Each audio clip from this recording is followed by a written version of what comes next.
Hello, welcome to episode 3 of Neon Waste.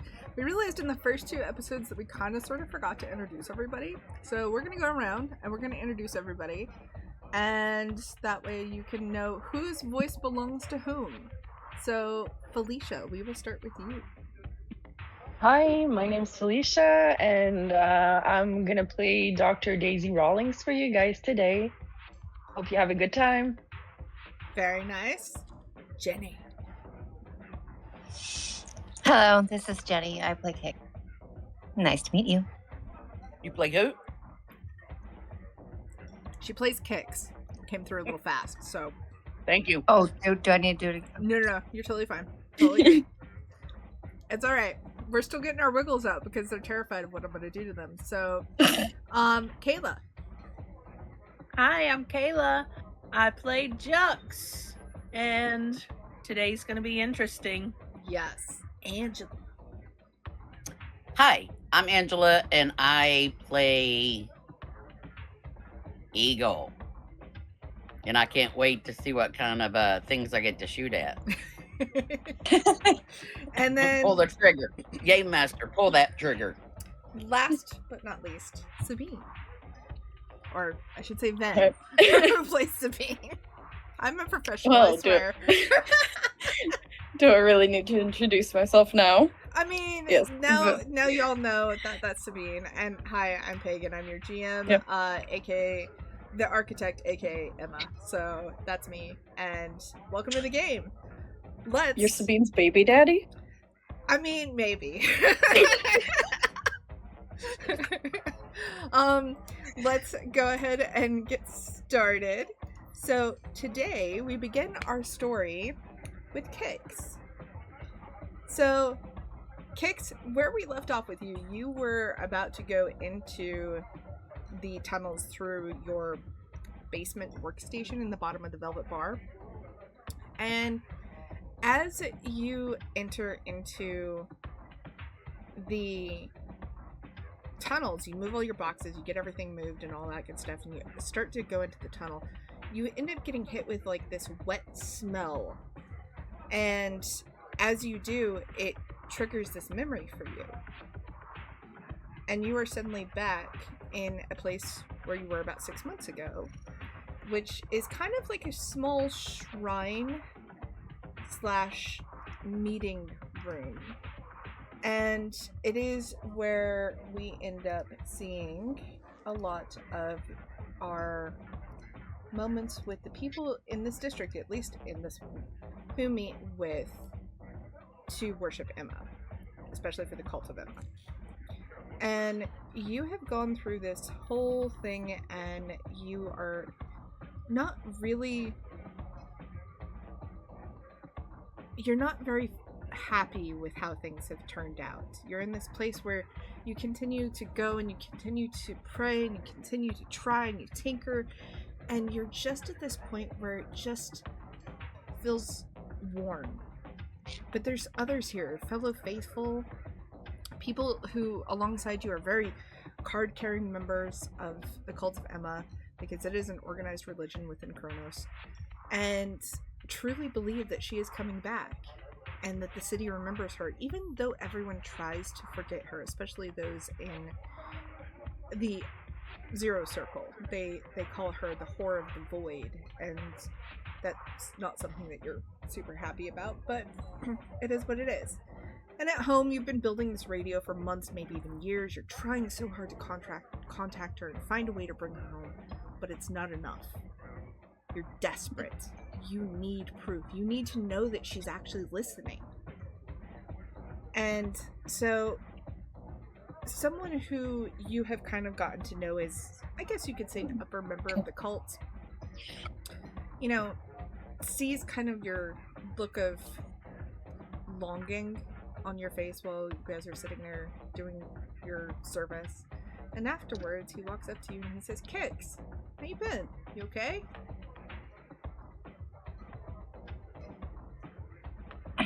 His name's Gavin, by the way. I should have mentioned that. Even better.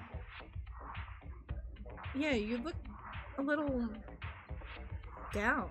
What's up? What's going on? I'm doing everything. I can't seem to contact her. I feel kind of lost. I don't know what else I need to gather to do. I thought I was doing everything, and I need direction. You want to see her, right? Yeah.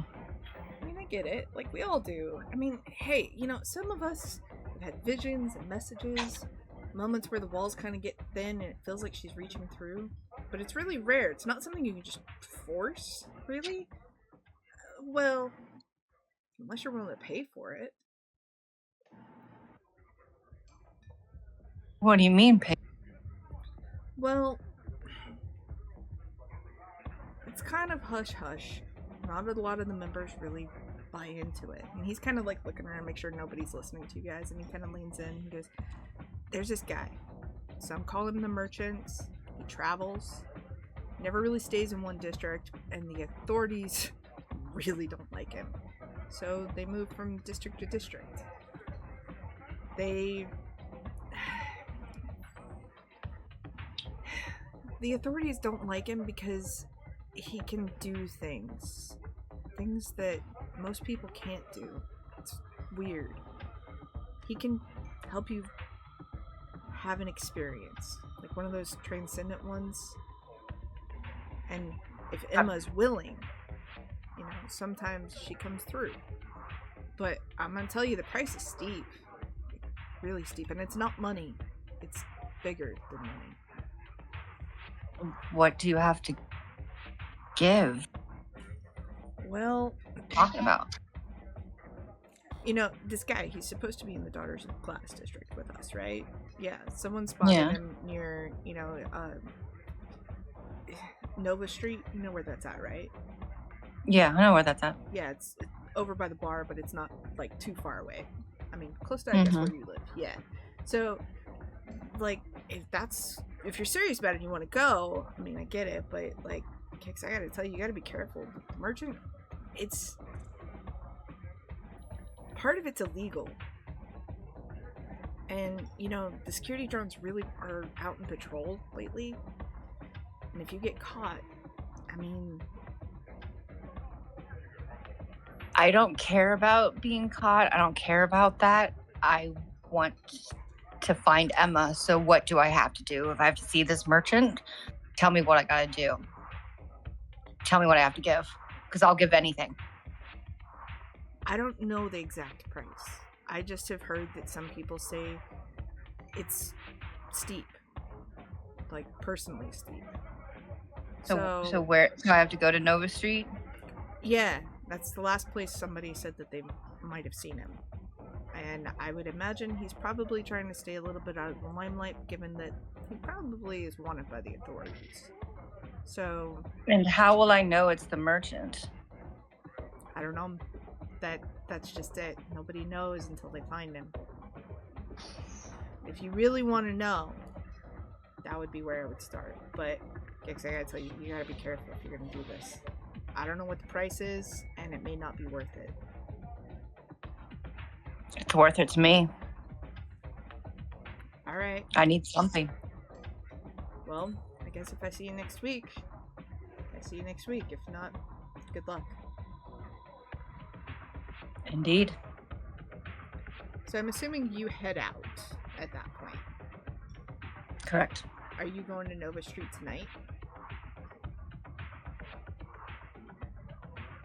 Yeah.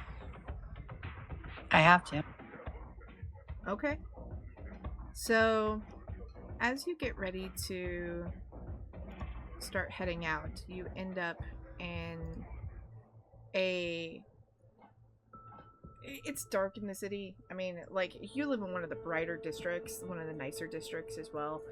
But, like, the Daughters of Glass district, unless you're in the tourist spots, it's not really a place that you would want to visit. So, like, some of the areas are pretty rough behind the scenes. And that's because they're not for the tourists. They're how people move between areas, but you're a runner, so you would know that. You would know that some of the areas are a little sketchy. And that's okay. Like, you're willing to take the heat off of it. So, you walk down the streets, you're seeing everything, and then as you're moving through the streets, I would assume that you're kind of paranoid, wouldn't you? I'm looking all over. You know, I'm pretty much circling, just watching everything. Okay. Are you doing anything before you head down this alleyway off of Nova? I'm probably making sure that, like, because we're in an alley and I know this one. I'm just making sure that I have everything hidden away, you know, like just making sure that, like, I know where my weapons are. Gotcha. And you're probably dressed in your normal gear, so your tattoo of Emma is very visible. Very visible. Gotcha. Okay. So you end up arriving at your location. You see the alleyway, you start making your way down it. You know, the buildings on either side pretty much block a lot of the light. I mean, there's a few lights, but it's pretty dim and dark. It's raining now, and like, you didn't bring a jacket with you. You're kind of cold, but like, you're on a mission. You don't care at this point. Like, you're willing. I don't feel anything. Yeah. And so you're walking down the alleyway. You're not seeing anybody until you kind of notice something move further down. And in the shadows, it looks like the outline of a person. And they've got like a wide brim kind of hat on, and their heads tilted down so the rain's pouring off the hat onto the ground. And they look like they might be in because you know a lot of the other districts and kind of how they dress. You think he might be cartel, but you're not entirely sure. So at first, I would assume that you're kind of giving him a little bit of a, you know, side eye to make sure he's not cartel, because you don't want to get involved with the cartel. Yeah, well, yeah, it's pretty much sizing up and down. Up and down. And then, as he kind of is standing there, you just see him kind of cock his head a little bit and turn and look at you. And then you know this is the merchant. This is the guy that Gavin told you about. You know this is him. Mm-hmm. It's a pinging. Yeah. And he kind of looks up a little bit and he goes, "You're here for Emma." "I know. I always know. Let's make this quick. Security drones pass every 8 to 10 minutes. We have time, but not much." I'm ready. So what? You, I'm assuming, walk up to him and, you know, do all that, right? Yeah, I'm pretty much walking up to him saying, I am here for Emma, and I will give anything. You just get a little chilled when he smiles at you. And basically he's like, "Okay." And he grabs a crate that's next to, like, maybe kind of a little bit of a dumpster, maybe. And he sets it down against the wall and he says, "Sit." Oh, I sit. And he ends up pulling out this, what looks like a small cage from underneath a tarp. And inside this cage is this really small, fluffy creature that is adorable. It's brightly colored. It looks like it has like little wings, little strands coming off of it that are iridescent. And it's making these sweet little chirping sounds. And it looks What is that like, fucking... It looks a little like a fox, like a fennec fox mixed with a cat. And it's adorable. Okay, well, that's cute, but what does it do? It says these are takers. Don't worry, they'll help you relax. It opens your mind, makes you receptive. So, here. I'm gonna put him in your lap. And he's gonna start the process. Okay. Weird. Oh, okay. So this cute little creature comes out of his cage and hops up in your lap, like spins around 3 times and like just sits down and curls into a ball and just starts purring. Do I pet it? Do I poke at it? What do I do? You can pet it if you want to. But the moment it starts to purr, you feel really calm, relaxed. You're starting to feel a little euphoric almost. And your thoughts kind of start to drift, and you feel hands on your shoulders, but you're not really registering them. And then all of the alleyway just kind of fades away. Your eyes close, and you end up in this place that is not really what you would expect it to be. The alleyway completely disappears. You're somewhere else. It's a gentle presence that you're starting to feel in this sea of blackness in your mind. It's warm. And then there's this distant voice that just kind of sings your name, Kix. And you see a figure in the distance. You can't make out any features, you can't see anything, you just know it's the outline of a figure of a person. It's indistinct but oddly comforting. You feel like you're being seen, being known. And it feels good. And it feels real. Divine. Yeah. But then you see the figure turn around and walk away from you. And everything fades. And you're back in the alley. And the merchant is just standing in front of you with his hands on your shoulders. He looks at you and he goes, "What'd you see?" Outline, and then outline of a figure. It felt divine, and then everything faded. So she didn't speak to you? No. Sorry to tell you this, she only speaks to the faithful. Seems you don't have enough faith. But you got what you came for, so now it's time to pay.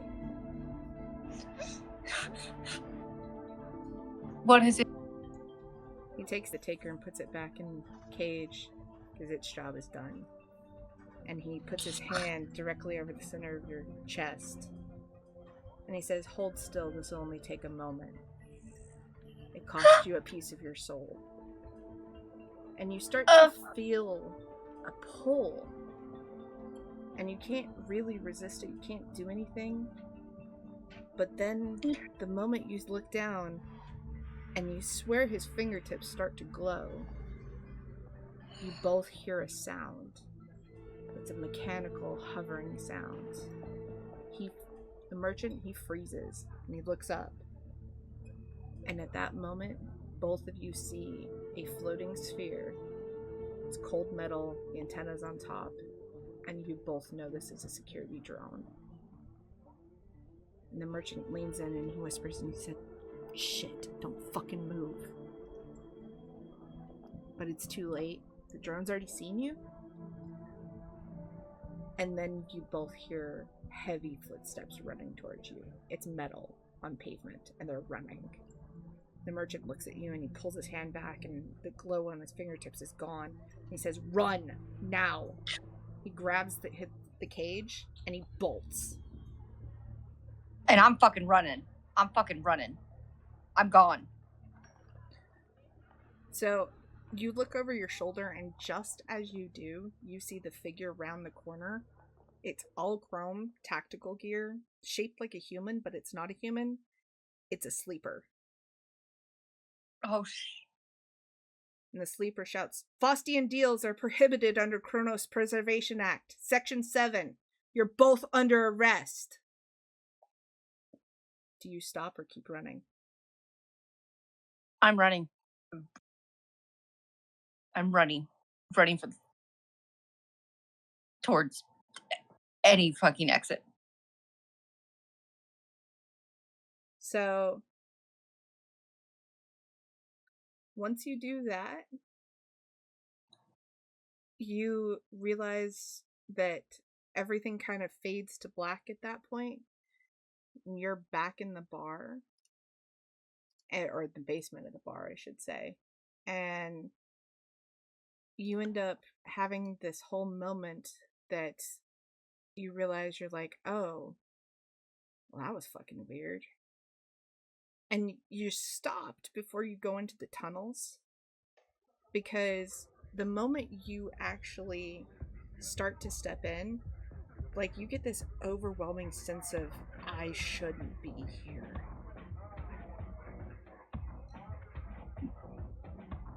And then we fade to black and change scenes.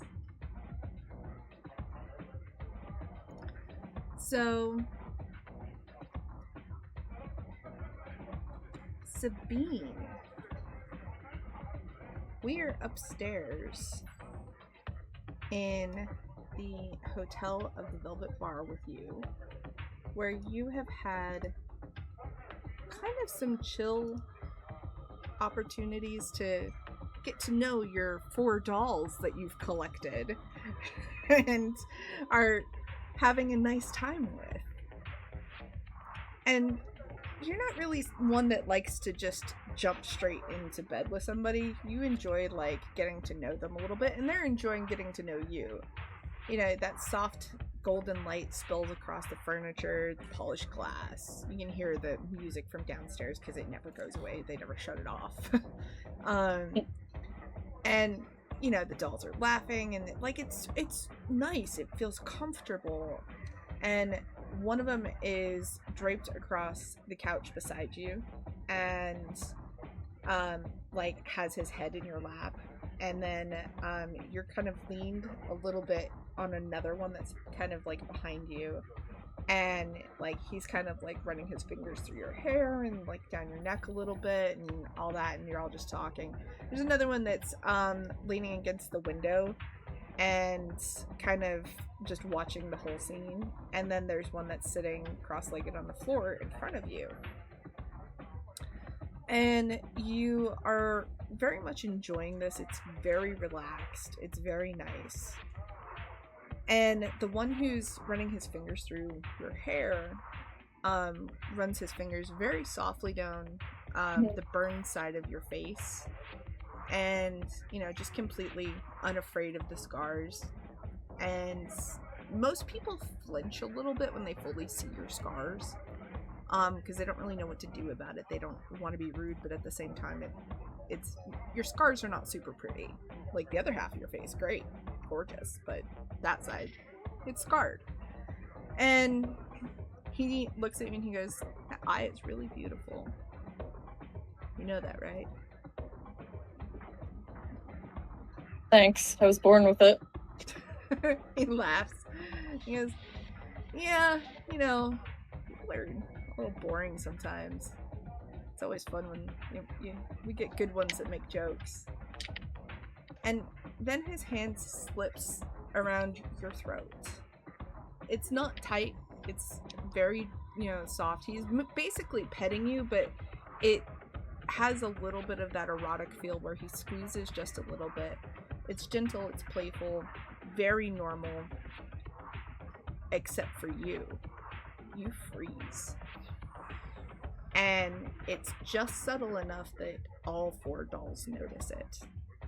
Because the dolls have years of training for catching micro reactions and sudden subtle tensions and stuff like that, pauses in breathing, and your eye flickers a little bit with stress feedback, but not enough for, like, a normal person to notice. It just gets a little brighter for a second and then goes back to normal. The doll who grabbed your throat and pulls back instantly and says, "Hey, sorry, are you okay?" But you're not hearing them anymore. You remember being back in the pit, and the pit is home to you. You know it well. You have fought here many, many times. And you absolutely love being there. Because it's your elements. You've gotten really, really good at being the one who ends up being worshipped by the crowds because you're this badass. Everybody knows it. The crowd starts screaming and the metal walls seem to vibrate with it. The fighting pits are alive tonight and hungry and feverish. Thousands of voices are crashing into one animalistic roar. You can hear even in the dull roar, you can hear those pipes overhead that hold the lights dripping because it's been raining. The advertisements flicker across all of the haze of everything, and there's static. And the arena is still stained red. It never gets unstained. And the whole place fucking stinks. But it's home. You know this place. You love that smell because it's what you're good at. Blood, sweat, burned circuitry, liquor, cheap liquor, synthetic adrenaline, and all of that blood that just has seeped into the ground after thousands of fights. Your pulse should be racing right now because you're in the middle of getting ready for a fight. You see your opponent come across, and you know that this opponent's new to the pits. They're too shiny. They're not scarred enough. This is somebody who either got in trouble and had to fight their way out, or somebody who thought that they could absolutely be paired against you because of their cockiness. And this is that moment where everything just kind of slows down for you, and you step into your element. What happens when they approach you? I stare at them and I go, "Well, darling, you ready to give the crowd what they want? Daddy's hungry. Let's get this done." He just kind of like looks at you and he's like, "Yeah, I'm gonna wipe the floor with you, bitch." And then you just see him cock back and start to swing. And for you, it's like everything goes into slow motion. And then anybody who's able to like see your face would see that smirk of yours. Because this is the time to shine. So what happens when he swings at you? Yeah, I yawn, look at my watch, maybe do my taxes. You know, he's taking a while. Okay. So, you know, he swings. You end up moving aside, I'm guessing, and then he misses and like stumbles and face plants directly into like viscera on the ground. This is like your third fight today. Like, you're just in it. Like, you don't even care anymore because you're at that point where you're like, all right, let's see what you got.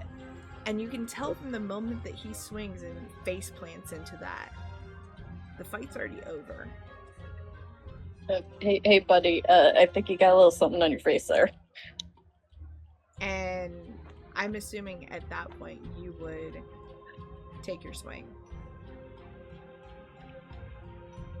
Yep. Boom. Right to the face. Yeah, it's Okay. Give me might as well. Give me a roll, please. May the dice be ever in your favor. It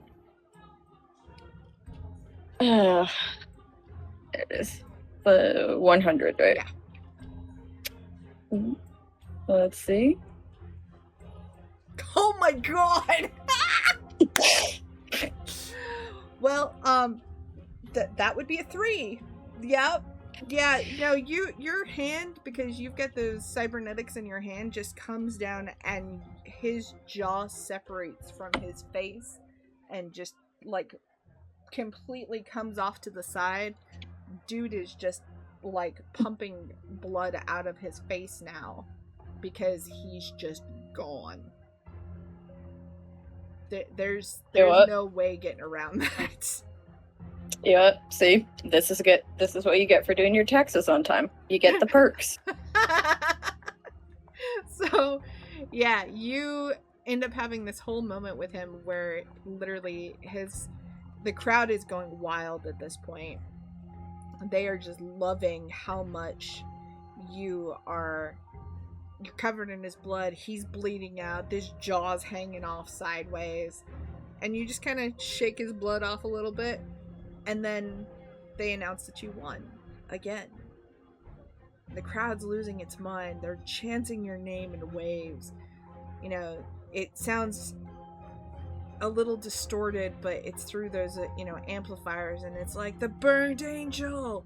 She's won again! Angel of the pits! Show her some fucking noise! And everybody's chanting, burned angel! Burned angel! Over and over again. And someone near the front screams so hard that you can hear their voice cracking because they're so excited that you won. And Kronos loves naming things like this. They know that you were named the Burned Angel, not because, of your scars, because right now, your scars are good. Like, you don't have them. You're still this beautiful creature. That's why they call you the angel, because you look like one. But they call you the Burned Angel because you took a broken cybernetics torch and literally set somebody on fire and stood there and watched the body burn to ash because you wouldn't let the people come near you to take the body out. Because the dude that you fought was awful. He chewed with his mouth open. Yeah, of course. He played dirty, and so when you played dirty back, you're like, no, he gets to burn to death. You're not going to take him and sell him for parts. And so they called you the Burned Angel after that. And that's the moment you kind of remember how you got your name. And you lift your bloody hand to the air and the crowd just goes nuts again. Not because they love you. They don't love you as a person. They love the terror you bring. And in Kronos, fear is the purest form of celebrity. They're terrified of you. And every fight with you is different, and that's why they love you. But you fight like something's trying to claw its way out of you. No pattern, no rhythm, no warning, completely unpredictable. That's why you're a pit champion. Raise your hand one more time. And of course, everybody starts screaming. Some people are throwing money and cred sticks and shouting. Some are throwing alcohol into the pits. And then you look up and you see the pit boss. And he nods at you. He's a big man, he's got a thick coat. Fancy. Looks really clean. He's got two big security guys behind him, both carrying shock batons. And he walks up to you, and he, grabs your wrist and holds it up high again. Nobody really ever gets to see the pit boss except the champions. So if the pit boss walks out into the arena, it's a big deal. And then you see one of the med techs lean down and look at the body and just kind of shake his head like there's no fixing that. And it's standard procedure. You fight, you win, you get paid, you get to go home. That's the arrangement, right? Except the pit boss reaches into his pocket, starts to pull out the cred stick, and then he stops halfway through the motion because he sees somebody up in one of the pit boxes. and his smile fades. Not from fear. It's worse. He knows who's in that box. And it's like he saw somebody he hoped he'd never see again. And the pit boss looks way past you. And you can tell for the first time that you've ever seen him, he looks nervous. And he leans in, he says, "Come to my office. Don't bother cleaning up." So he leaves. And are you going to take another minute in the crowds, or are you going to go straight to his office? No, I'm gonna go to the crowd, or go to this office. Okay. I'm curious. Okay. So, as you end up in his office is really nice. It's very ornate by comparison to the rest of the pits. The rest of the pits are kind of grungy and dirty, and they don't feel super great. They feel very uncomfortable, because there's no place here that in the pits that's nice, except here. The pitmaster is the only thing that has nice stuff. And you, even as a victor, you have it nicer than everybody else. And it's still not like this. There's marble floors. He's got a fucking marble desk. Like, that to you is like, you might as well be touching the most priceless gold thing ever, because you've never gotten this close to one. You've never even been in his office before. Not till tonight. And he sees you walk in, and he's kind of standing by the window, and he's rubbing the back of his neck, and he goes, "There's a client, and I really wish he wouldn't have come, but he's here anyway. High roller. Inner city type. You know, the ones that come to slum it here. But he doesn't come to slum it. He comes for the fighters. So, I knew he was placing a bet. I just didn't know it was going to be tonight. And I didn't know it was going to be for you until now. He gets to place specialty bets because he has more money than anybody else that we know that comes here. So, you'll get paid for part of that bet. More money than the winner's purse would ever give you. But you are the bet. I'm the bet. How? Look, he buys out an entire floor of this place for a month. And he gets to pick the winner's arrangements. So, his arrangement that he wants, one night. Private company. You know, I guess these rich bastards just want a fucking distraction. I don't know what the hell they want. We don't live like that here. But it's just, it's money. Same old, same old. They got money, they hate their wife, they want to spend it. I don't think he has a wife.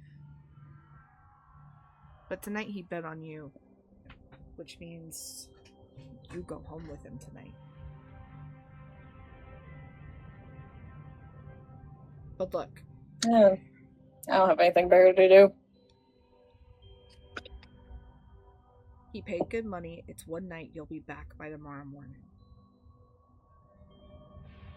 In one piece? He doesn't answer that question. But you know this whole thing feels weird. Not dangerous, just weird. Like everybody else in the room knows a joke you haven't gotten to hear yet. How does this whole thing make you feel outside of that? Like, what's going through your head? Suspicious. Okay. Because I know this isn't how things are done but I don't know yet, like what his hand in the cookie jar is, so to speak. Okay. So the client walks into the office. He's not bad looking. He's probably late 30s. Really clean, really nice, slick back, black hair. Looks like every rich dude you've ever gotten to see before. Looks relatively normal. Until he smiles at you, and then it's just this whole, you've got that gut feeling that's like, I shouldn't be here. But you can't do anything about it. Pitmaster says, this is the client. He looks at you and he goes, you fight well. You can call me sir. No name, no nothing. Just sir. Alright.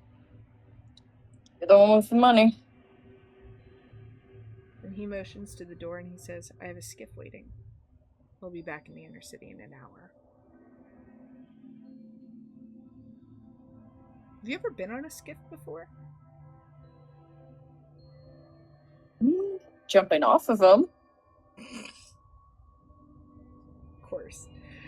So he takes you to the skiff and he offers you Kronos' equivalent of champagne, basically.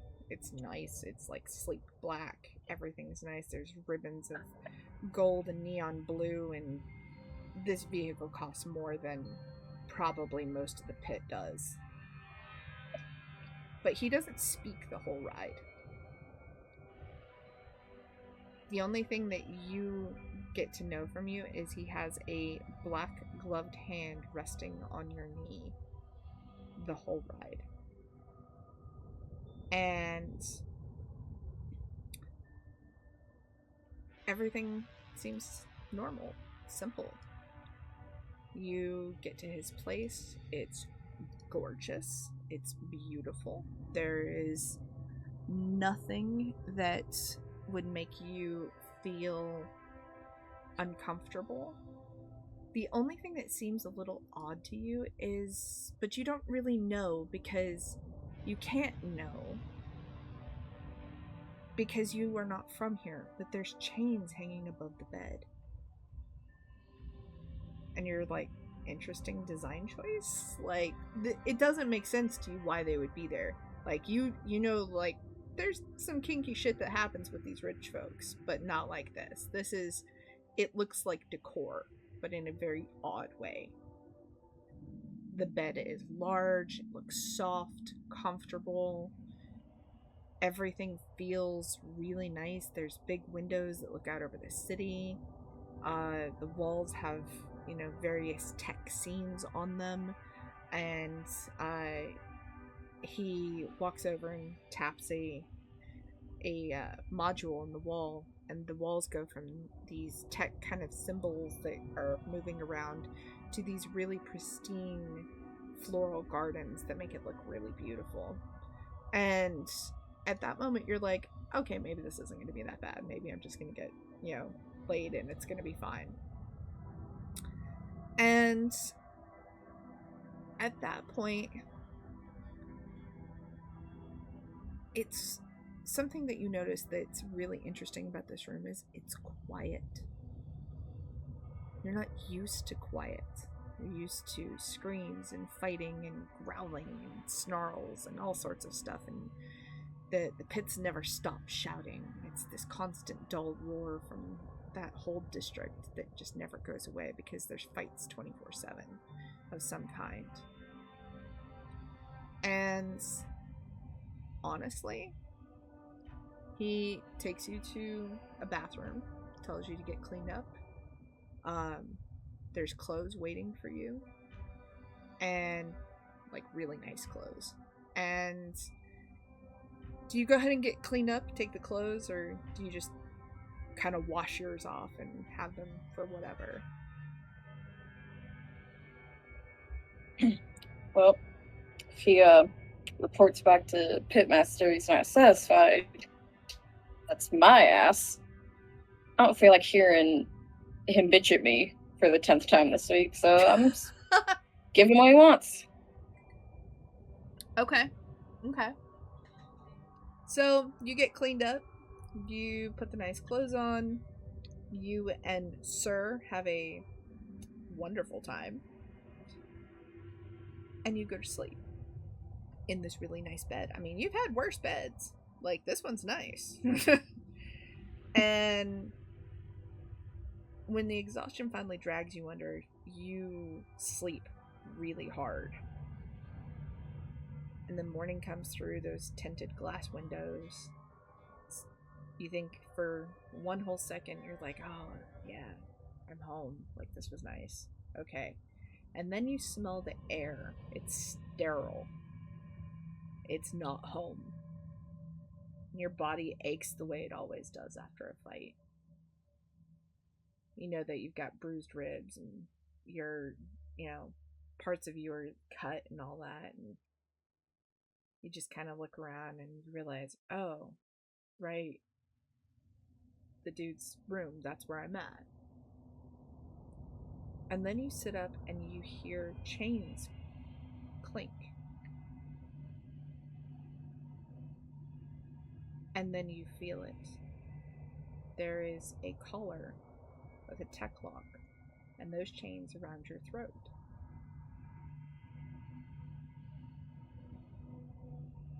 And you are chained, and in a way that if you move anywhere in the room, you still have space to move around. You even have enough space to even go into the bathroom.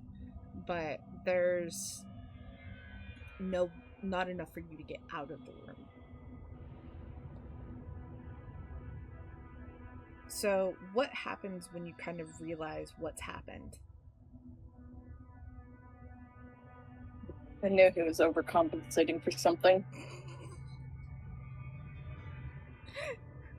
Are you panicked at all? I'm angry. Okay. I'm seeing if there's anything I can use to throw out the window. I know I'm not going to be able to escape. I just want to break it because I can. So you hear him you realize he's actually standing in the corner of the room when you look at the window, and he's holding a cup of coffee, and he's already dressed and he's watching you, and the way he's watching you is like this controlled predator. And he doesn't move, he doesn't do anything, he just says the doors are sealed, the windows are sealed, it's security glass, good luck breaking it. Your mother didn't love you enough as a child, did she? It says, I didn't have a mother. It says, but if you are able to break the glass, it's just 30 stories down. And at that moment, you would notice, because, you were trying to throw shit at the glass and break it. Like, you can look down the window and see on the street level there's armed guards. And this is not something you're going to really be able to fight your way out of. And in that moment, you realize why the pit boss was nervous. He says, you're not going anywhere. I liked you. I've been watching you for months. You're the best I've ever seen. And I decided I wanted to keep you. What, you couldn't just ask nicely? He said, most of you don't understand what it's like to live here. This is more fun. Enjoy your day. And then he walks out of the room. And the door, you hear it close with the mechanical tech lock. And you're alone. You can't go anywhere. You're trapped via this tech lock around your neck. Doors are locked. Windows won't break. What's going through your head? trying to figure out how I'm gonna get out. Because I'm not gonna believe him. He'll tell me whatever he thinks he needs to. So until I find out for myself, everything he says is suspicious. So, you try, nothing works. You don't have enough tech knowledge to outsmart these locks. You don't even know where this kind of tech came from because you've never seen it before. You've never seen something like this. Like, you try to even take something and, like, break the panels, and all they do is just spider for a second, and then they go back to normal. And days pass. He's not cruel, exactly. No, he feeds you, keeps you comfortable. But you're trapped. No chaos, no way out, no unpredictability, nothing that you are used to. Every moment of your day is dictated by him. When you eat, when you sleep, when you can move. And for you, someone who grew up in fighting in the pits, who thrives on that entropy and that freedom and that glorious unpredictability of every fight you do, this is a cage. A very, very pretty cage.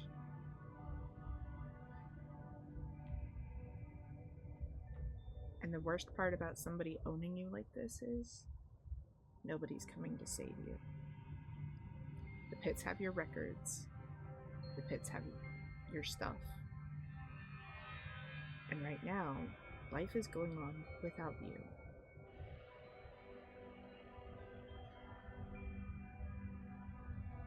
So, as these days pass, what starts to fray the first? Like, what really starts to hit home? Boredom. Don't like being bored. Start climbing the walls a little bit. Yep, maybe there's a way out through there. Maybe not. Either way, I'm gonna climb them. So, as he comes in to check on you one day, he realizes that you're bored and you're kind of going a little stir crazy, and he just touches your cheek very gently and says, "You'll adjust. It's fine. You'll get used to it." And then he leaves you again. And you've tested everything in this room. There's no exposed wiring, no weak points, nothing. Like, he built this room specifically for this. And you're a fighter. You break bones. You kill men. But you can't fight this. And that's the worst part, that you know that and he knows it. He planned this. He knew who he was getting, and he bet on it specifically because he wanted you. And he wanted you to be what he wanted you to be. And more days pass, and you start to really lose it a little bit. Punching walls, trying to break the chains, doing everything you can, to the point that your eyes even will like flicker black with stress feedback because you're trying so hard. The room's too quiet, it's too clean, it's too still. You can't even hear the noise outside. And then as you're sitting there having a moment where you feel like you're never going to get out, you feel something different in the room. Like somebody's watching you. The hairs on the back of your neck stand up. And you look up from having your head in your hands on the mirror across from the bed. There's someone standing behind you. And you turn and you look, but there's nobody there. And you look back in the mirror and they're tall and distorted and almost like they're glimmering, like they're not fully there. It's almost like an outline of a person, or like the shimmer of a corrupted signal. Like you've seen that kind of happen on like some of the screens in the pit, but not here. And you look again. There's nothing here. You stand up and you spin around, you're looking around and trying everything. There's nobody there with you. And then as you're freaking the fuck out because you saw somebody, you think you're starting to lose your marbles. Click. Door unlocks. Not loudly, not dramatically. Just small mechanical sound of it clicking open and unlocked. And then you hear another click. And the collar that you were wearing falls to the floor.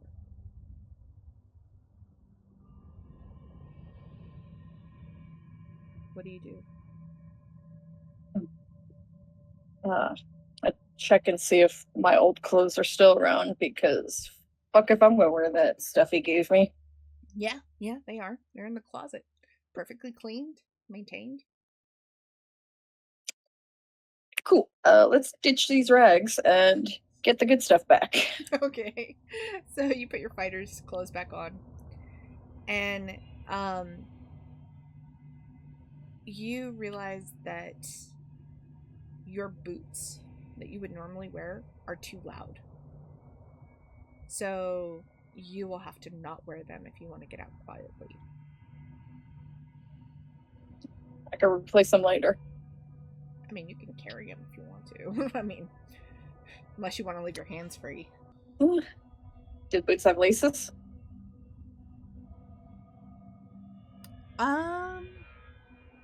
Yeah. I would say that they would, from where you're from. Laces I'll time are together, buckles. throw them over. Yep. Yeah. Time together, throw them over my shoulder. Okay. So you open up the door to leave, and there's no guards standing outside. You knew there were guards because you'd seen them before when he would leave. There's nobody there. It's like they never were. But as the door opens and you kind of look around and you're seeing if somebody's there, alarms start screaming. These are lockdown alarms. Something is wrong. Red emergency lights start to erupt overhead, and your instincts take over. Do you run or do you hide? Oh, I run. So I'm gonna try and get out of here before there's a no here to get out of. You find the stairwell. You're running down the stairs as hard as you can. You know, it's 3 flights down before the first guard finally spots you. And his eyes go wide. And he's like, "Stop!" Nope. You slam him hard enough into the railing to crack his teeth, and then he falls over the railing. The alarms keep going. There's more people shouting. The tower has come alive. And everyone is looking for you. You can look, but you can't touch. So you go through another security door. And as you do, there's a guard that's behind it. And you get hit with one of the electric batons right in your eye. And you just feel this immense pain. It's not blunt, it's sharp, it's wet, it's blinding. Like you reach up and you touch your face and you're bleeding. There's blood pouring out of your eye. And you just hear this, all the shouting coming around you. You feel somebody's getting close to you. And before you can even react, you hit. And you just feel like somebody has gone flying behind you. You can't fully see super well. Like you can see out one eye, but not the other. And then you just start running. You're half blind. You are running. There's blood coming down your throat. And you just can't stop. Because whoever or whatever unlock that door, whatever was standing behind you in that mirror gave you a way out, and you are not going to waste it. You get out of the tower. You make your way to the line. You see the signs for it and you make your way to it. You get on the line and you go home. There's blood pouring down your face. You actually end up with an infection because it takes you so many days to get back to the marrow. Or I'm sorry, back to the fighter's pit. And then the moment you get back to the fighter's pit, you go to one of the docks there. And they're like, shit, we can't fix that. And you're put on a skiff to the marrow. At this point, you feel like fucking dog shit. Everything is awful. And when you get back to the marrow, the moment you're there, you're like kind of fading in and out of consciousness because the infection's so bad. And then you wake up from surgery. But you wake up and there's bandages across your face. And it's the whole half of your face. Like everything looks and feels wrong. And you see kind of I guess the equivalent's of a nurse walk over and she goes, "How you feeling, honey?"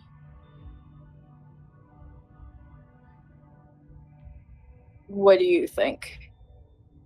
Yeah, if I had half my face burned off, I'd be pretty pissed about it too. You need some pain meds? Give me the good stuff. Well, I don't know if I can give you the pale horse stuff. Let me go find your doctor, sweetie. You just sit tight. And she walks on out. And she said that half your face was burned off. How do you react to that? Poke it. Because I want to see if she's actually telling the truth. Well, I can't see, but you can. You can see.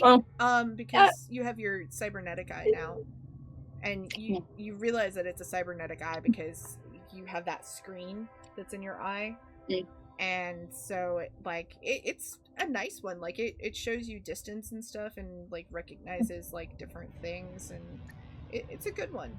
It's a good one. Like you can,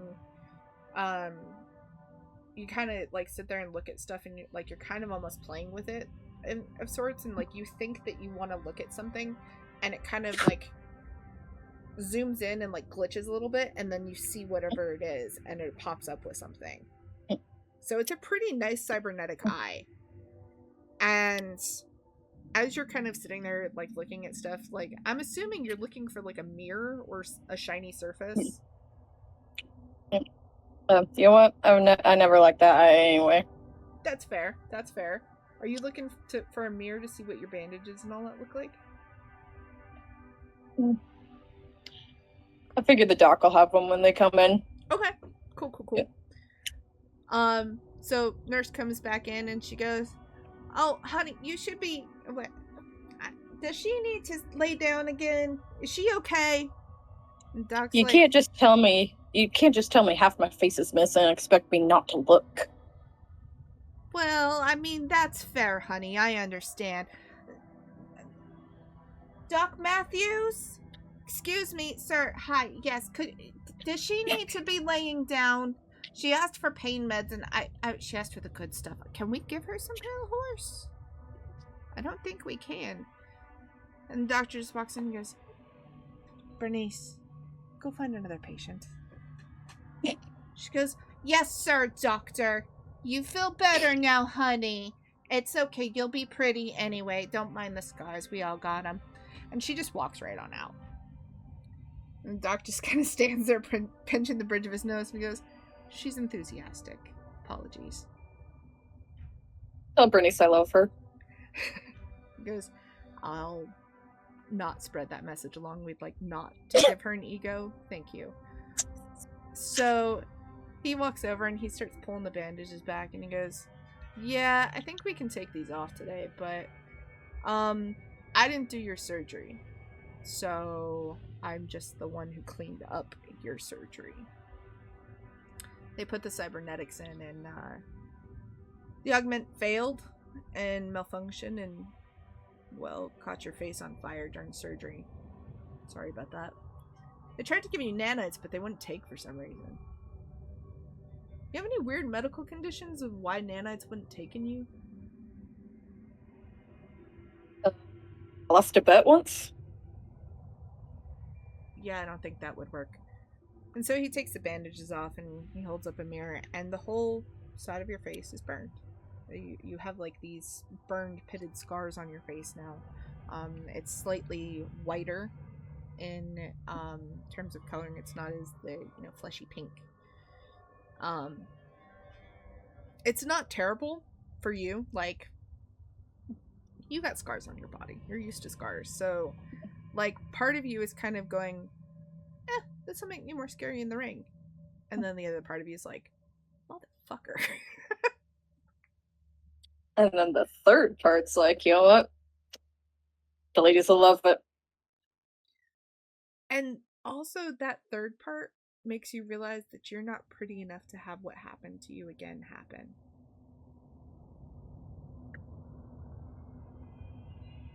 So, you go back to the pits. They send you home, tell you how your eye works, all of that. But when you get home, nobody asks where you've been. Nobody cares. That's the pits for you. But now, you fight harder, more reckless, more chaotic. Like you're still trying to fight to get out of that room. Like you need to feel the chaos and that beautiful unpredictability. Because nobody controls this. Nobody owns this. The ring is yours. The pit is yours. And you end up killing one of the augmented animals that comes through. And it had a collar on. And you pick that collar up and you look at it. And you put the collar around your neck. And everyone just thinks that you're doing it to be edgy or, as a statement piece, aesthetics, make you more of a badass. But you know what that collar means. Nobody puts it on. Nobody takes it off. Nobody owns you. At least that's what you hope.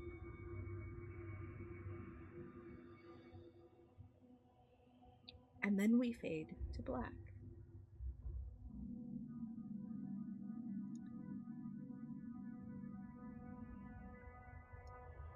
And then we come back to the room where you were once sitting there with the dolls, and the dolls are sitting there trying really hard to make sure that you're okay. They're looking at you like you have lost your damn mind. And as they're sitting there doing this, alarms begin to go off. It's that high-pitched shrieking that you heard once before. And it's coming through the district speakers outside. Red lights flood through the windows. The lighting that was around the base of the floors, the LED lights, those turn red. And automated voices come through and say, "District lockdown in effect. All citizens remain in place. Security enforcement is active." A couple of the dolls kind of go, fuck. But the one who made you feel safest, the one who had his head in your lap, he sits up and he kind of cups your face and makes you look at him, and he goes, "It's gonna be okay, but we gotta go downstairs. I don't know what happened, but it's gonna be okay." And you just feel this moment of like, I don't know what the fuck is happening, but you're my guy, I'm staying with you. And so, you go downstairs. And then, we switch scenes. Inside the bar, we have Jux, who has decided that he is going to try to find a table to have dinner. Because all of this whole thing is a little too weird. It's a little too strange. And finally, one of the servers walks over and says, "Can I help you, sir?" Yeah.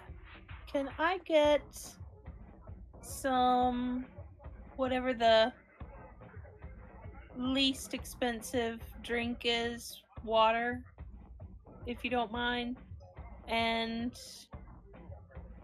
something mild to eat? "Oh, we'll find you a table. Let's, She looks around, she goes, "Yes, come this way, please." And then sits you at a table that's a two-top, basically, and says, "I'll get you your things and bring you a menu shortly. We're a little busy due to apparent lockdown. Give us a few minutes." And she walks away Sure. before you can really respond. Meanwhile, back upstairs, Daisy, you have woken up. You should be hungover, but you're not. But Yeah. you're starving. Okay.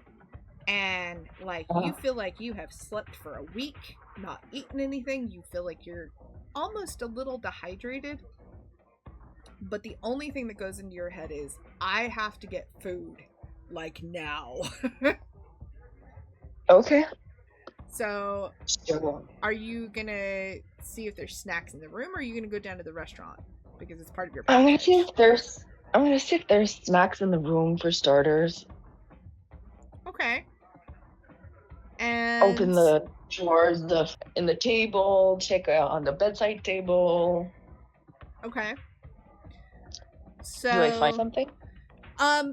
Nothing that would really constitute as sustenance. And you being a doctor, you're like, I cannot survive off of this. And like, it's good stuff, but like, if you were just gonna like pack snacks, like that would be fine for like needing a snack. But like, you know how hungry you are, and you're like, that's not gonna do it. All right. So I look at myself in the mirror, and I'm like, how am I not hungover right now? Yeah, And I look you're at my totally stone cold sober. You yeah. remember drinking, but you fine. don't remember getting up to your room. You don't know how you got here. Actually, I feel fine. I feel great. Like I'm starving, and I'm like, really wanted to take a shower, but like I really have to eat right now, so shower's gonna have to wait. So I'm heading downstairs. So you get downstairs and you walk into, the bar, restaurant area and all that. And you look over and you see Juck sitting at a table. Are you gonna join your odd compatriot? I walk up to him and I'm like, "Hi, excuse me, Jux. I think Jux is your name. Is this seat taken?" No, it's not taken. Please join me. Right. I sit down. So, as you both sit down and all that, the server walks back over and sets a water down in front of Jux and says, "Oh, you have company. Can I get you something to drink?" I'll have the same as him, a water. "I'll be right back." She leaves. Thank you. And excuse me, may I have a menu also, please? I'm really starving. Yes, I'll bring both of those in a minute. We're just really busy because of lockdown. Give us a moment, please. And she leaves. Thank you. Hey, And Jux, do you know anything about this lockdown? as you all sit there and are starting to get to that point where everything is kind of, there's more people filtering in and everything is really happening, and there's people that are talking and all that and kind of looking around, and everybody seems a little bit nervous. The TVs are on and they're playing like ambient content, and then at that point everything shifts. All of the TVs begin to, they go black for a second, and then they end up playing something unusual.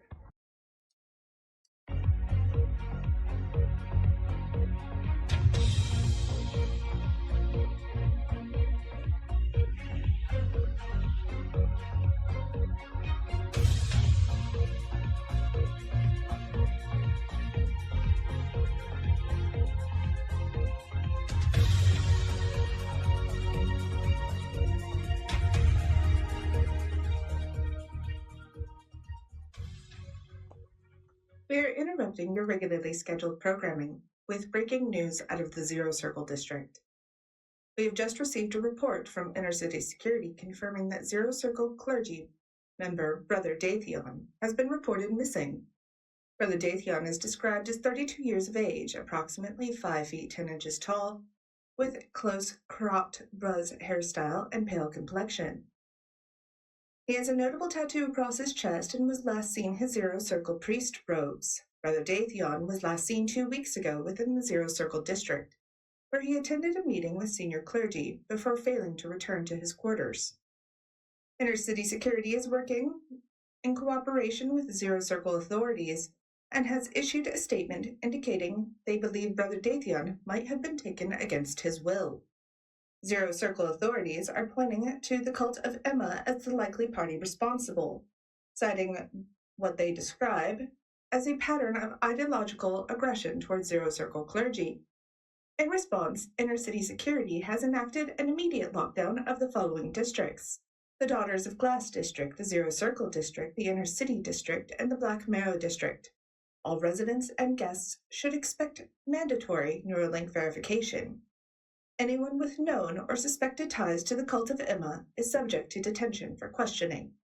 Inner City Security is urging citizens not to approach suspected cult members and to report any information regarding Brother Datheon's whereabouts immediately.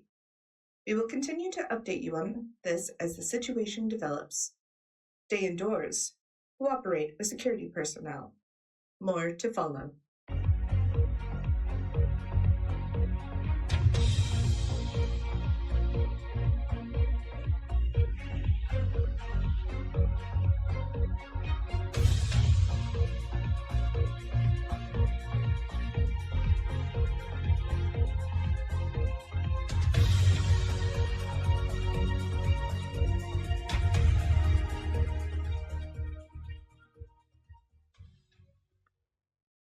Meanwhile, Kix,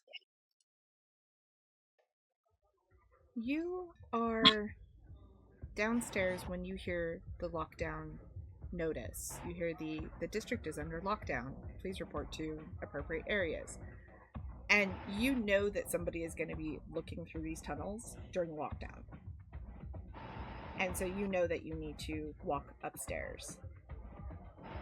Yep. So as you do that, you get up to the bar and you see what's on the TV that is playing. You see the news broadcast, and Daze and Kix, you both would see a picture of who you know is Jux on the screen. Jux, do you even look at the TV because you're kind of dissociated a little bit? I look at the screen, but I don't pay it much mind. I listen to it to listen for instruction, but I'm more concerned with, do they have mild food? What do I do? I'm just kind of sitting here wondering what I've gotten myself into. Gotcha. So everybody who is in the bar, which would be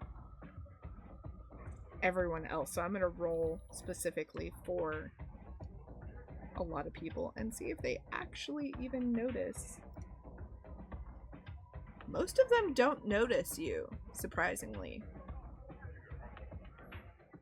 but a couple of them do notice Kix. And a lot of the staff knows Kix very well. And Kix, you have a very prominent sigil of the Cult of Emma on your upper arm. Sure do. You're very proud of that tattoo. Like, you, very proud. You love that you are part of the cult. And you realize that you're like, I might be fucked after hearing this whole thing. And as this starts to happen, you guys end up starting to see a lot of armed personnel, sleepers and humans, walk into the hotel, and you see them filtering in through, and everybody, they start like lining people up, start looking at people and start paying attention. And at that point, everyone is like, oh, this is real. And then a couple of people turn and look at you, Jux, and they're like, wait a minute. And like, anybody who's looking at Jux would see like people kind of peering at him going, is that the hell? And Jux's face is plastered on all the TVs, by the way. His face never went away.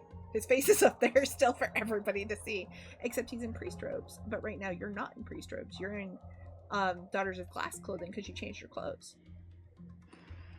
Yeah. And so I'm in a nice suit. Yeah, you're in a very nice suit. You look like you're from Daughters of Glass, or at least one of the upper districts for sure. And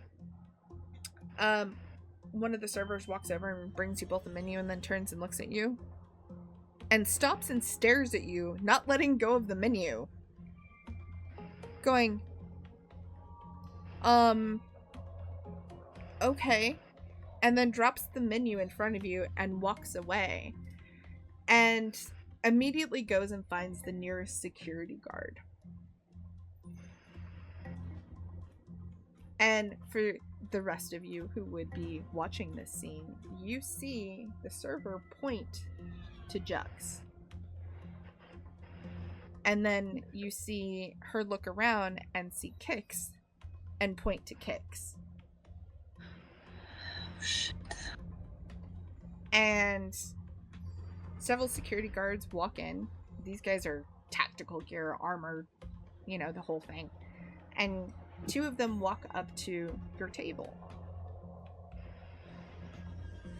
And they look at you, and they look at Daisy. And then they go, excuse me, sir. You're gonna need to come with us.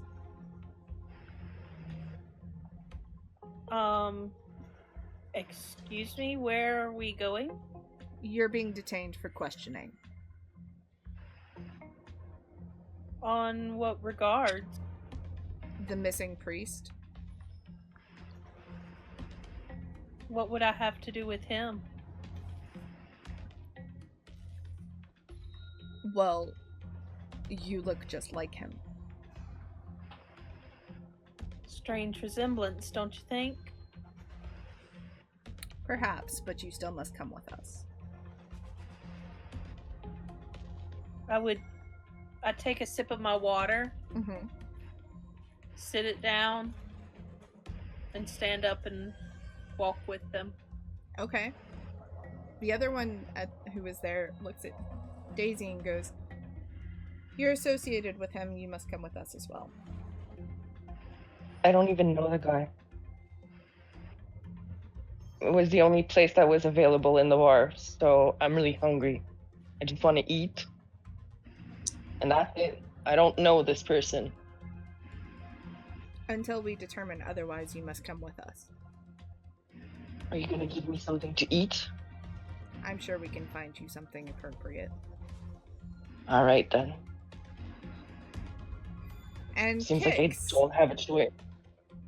two armed professionals plus a sleeper walk up to you and say, you bear a marking of the Cult of Emma. Yeah. So?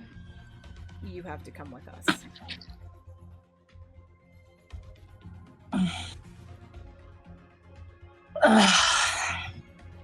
fine.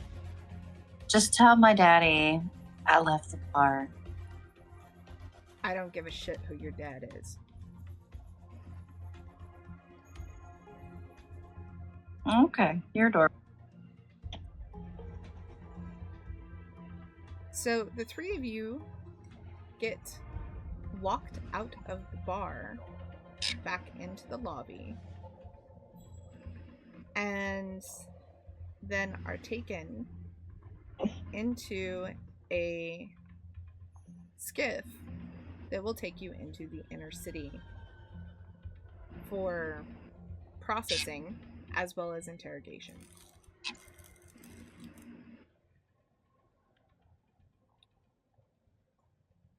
So, as this is happening, we are going to see Sabine being escorted downstairs by a doll. Sabine, I'd like you to roll to see if you see your compatriots getting escorted away by security. All right.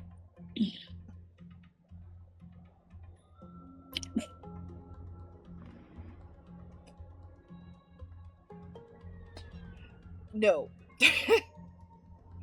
I think at that point, the doll you're with is probably standing closer to the outside door and has got his arm around you and is like leading you in and like trying to make sure you're okay.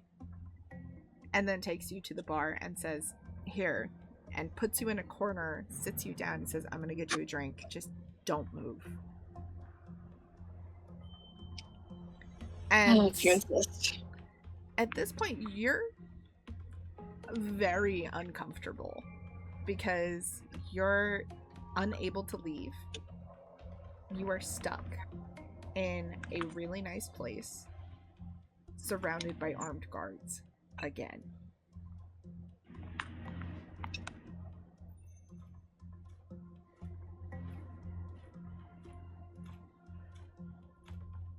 Well, shit. How does this make you feel? Panic. Trying not to run around in circles. Too many people. Fair enough. So the doll comes back, has a bottle in one hand, a glass with ice in the other, sets the glass in front of you, pours you a drink, slides you the drink, and goes, "You need this." You are correct. Down the whole thing. He pours you another one. And then Come on, I can't be the only one drinking. he goes, "It won't do anything for me. I'm immune." It's the principle of the matter. That's fair enough. And he waves to the bartender to bring another glass. And the bartender brings another glass and he pours himself a drink and sits down, puts his arm around you, and you guys drink together. Now, upstairs, moments before the district went into lockdown, we are back in one of the other hotel rooms that belonged to Eagle.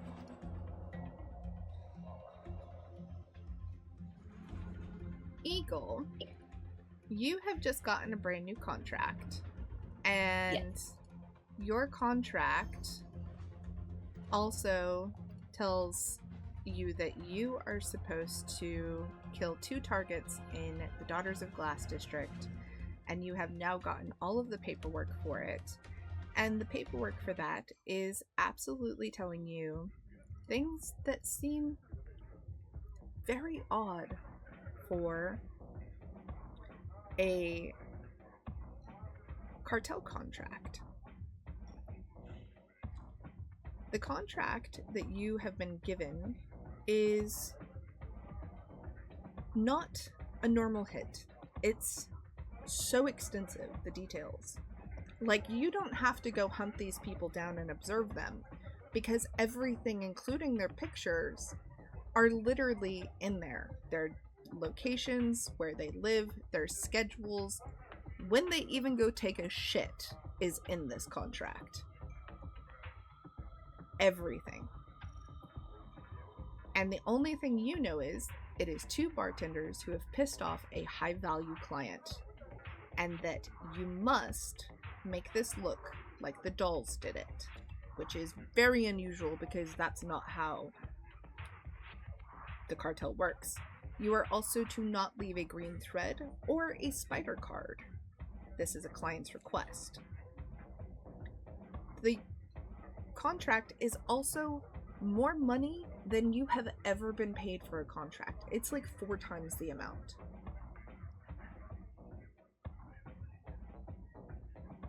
And as you're sitting there reading it, there's a knock on your door.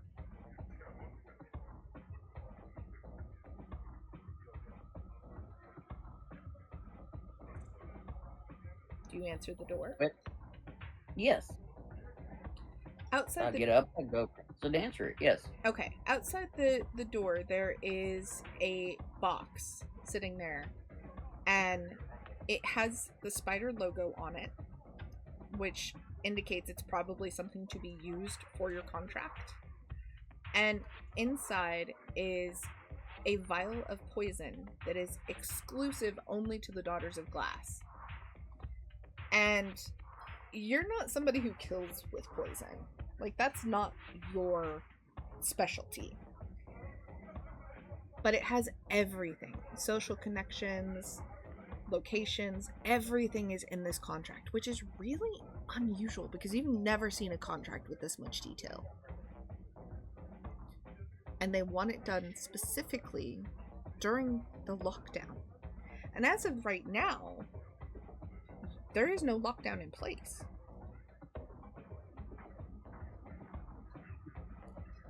What's going through your head in this moment?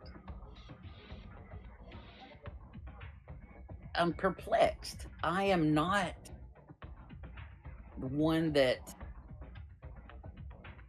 I always have to do my own research because I don't feel it's done as thorough if someone else does. But look, when I looked at the file, it was crazy on how much it went into it. This is my level type connecting the dots, or spiderweb, if you'd rather be. But wow, that is some money, some zeros. Yeah. Oof. Like, Eagle could take a nice vacation for a while with that kind of money. I mean, I have never had anywhere close to that type of money ever. Right. And someone who grew up, without, dollar signs still mean a lot, even if I have had money now as a cartel member, as a trained cartel member. Right. I have cash. I don't want for anything. I mean, I go out, I make my living, and I have a few quarters to rub in my fingers together. Right. So I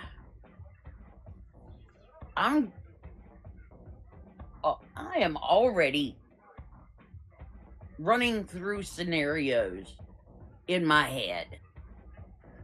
I've reread the note several times, but I'm like, lockdown? What the fuck are they talking about, lockdown? There's not a lockdown. But hey, I do not question orders. The one thing you would also... Oh, go ahead. I was going to say, if my handler tells me something, it will be there. It will be expected. It will cost this much. It'll be done on this day. The person will be wearing this.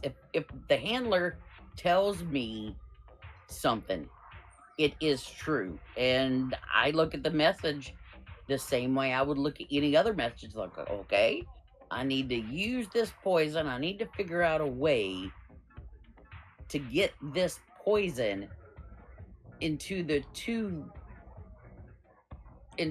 notes that I have. The interesting thing about that poison is in the bottom of the box there's a pair of special gloves and a note that goes with your contract, and it says you must wear the provided gloves to administer the poison. The poison is last light. Skin contact is lethal. If you do not wear the gloves, you will join your targets. Death occurs within 3 hours of exposure. And if you do not wear the gloves, you will join your targets. Is almost as much of a warning as a threat. Now, the interesting thing is, you know a little bit about some of the poisons from the Daughters of Glass, and you know about this poison. It's very rare. In the 111 years since the collapse, this poison has only been used 14 times. It's 100% fatal. It only comes, you only have to basically brush it against somebody's skin, and they will die within 3 hours. Nobody really knows exactly what happens without autopsy, and nobody really cares enough to do the autopsies because it looks like somebody just basically dropped dead. So, from your perspective, this is actually an easy contract. Yes, it is. I mean, yeah. All I have to do is one drop, one person, two people, gloves, that's fine. Mm-hmm. And how could they tie it back to me? It takes 3 hours. Right. And the client wants specifically to make it look like the dolls did this. By using their own poison, it guarantees that the dolls did this because they don't want any connection to the cartel. Somebody is setting up the District of Glass, and they're using you to do it. They did pick the best assassin. So, as you are reading through this, you then hear the message of the district is under lockdown, yada, yada, yada. Your TV comes on, it plays that whole broadcast message that you got to hear earlier. And then you realize, oh shit, this has to happen right now. Well, I'll be damned. And you look at the times and you realize both bartenders work downstairs in the Velvet Bar. They will be at work during the lockdown. That was going to be my next question. Were both of them on the schedule today? Or are they both working the bar? Because of the lockdown, it forces all staff to come tend to the guests because all the guests have to congregate in the lobby and or the bar areas because they have to be scanned. Okay. Are there any other bartenders working? There are, but you have pictures of your people. You know what they look like. Right. In this one bar, are there more than 2 bartenders at this one specific bar? Yes, there would be 4 in total. Okay. Yeah. Because basically, they do 6 hours at a time. So it's a 6-hour shift. And because everybody got called in for lockdown, all of them are on shift right now to basically keep the guests happy, essentially. Okay. Yeah. Okay. It's a little unsettling how much information's in this, though. And it's also unsettling that a box got delivered directly before the contract said that it had to happen during a lockdown. And you haven't been in the district that long. It's very strange. I mean, cartel is everywhere. Right. So it's not that strange. Because there's informants in every district. It's right. Kind of like it's like having a cartel embassy in every country. Okay. So, at this moment, basically, you've been told to go downstairs. Are you gonna go downstairs right now with all of your information and poison? No. Okay. I'm going to play through the scenarios in my head. It'll be really quick. Try to get actually lay down an outline of a plan to where I could take them both out. Okay. What are you thinking? Well, I was thinking, until I found out there were more bartenders, that I could just put a drop on the handle of the draft beer. But then that would, mess up the other two bartenders. I mean, would the cartel hate me for killing 2 extra people? Or is it just collateral damage? Or, can I order 3 shots at the bar? Wait, actually get down there and talk to them and, laugh a little bit with them. And then say, man, you are awesome. I need 3 shots. And I would order the 3 shots. I accidentally on purpose put, my finger in the drink as I was moving the 3 shots to me. And tell the bartenders I bought these for them because they're cool dudes and I want to have a drink with them. That one is looking like a better fit.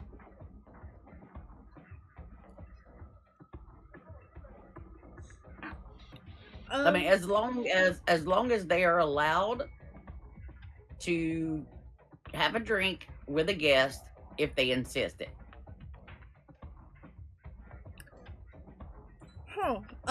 Let me think about that for a second. Would they? That's the interesting thing.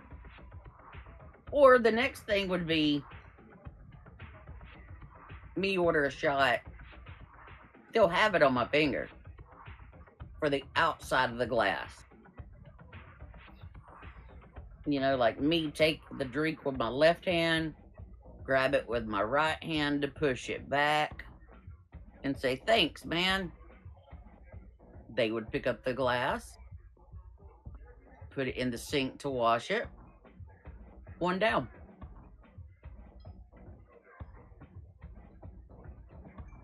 Okay. Then So I just have to wait. I would say there's a greater risk of you doing that because you would have to really ensure that wherever you touched never touches your lips. Left hand doesn't have anything on it. Right hand does. Okay. So you'd I be wearing... take the shot with my left hand. Push the glass away with my right. Okay. The bartenders also work a little bit like servers. So there's servers who serve food, but they don't serve the drinks. The bartenders serve the drinks and bring the alcoholic drinks out. Right. So there is also the option of you bumping into one of them, too. So if I sit at a table, the bartenders bring me my drinks? Yes. Or do they only work the bar? No, they work the floor and the bar. Okay. So you have options. Yes. You also have schematics that show you the back of how to walk through the back of the bar. Like, to go around outside and then come in through the back entrance. You have schematics for that as well.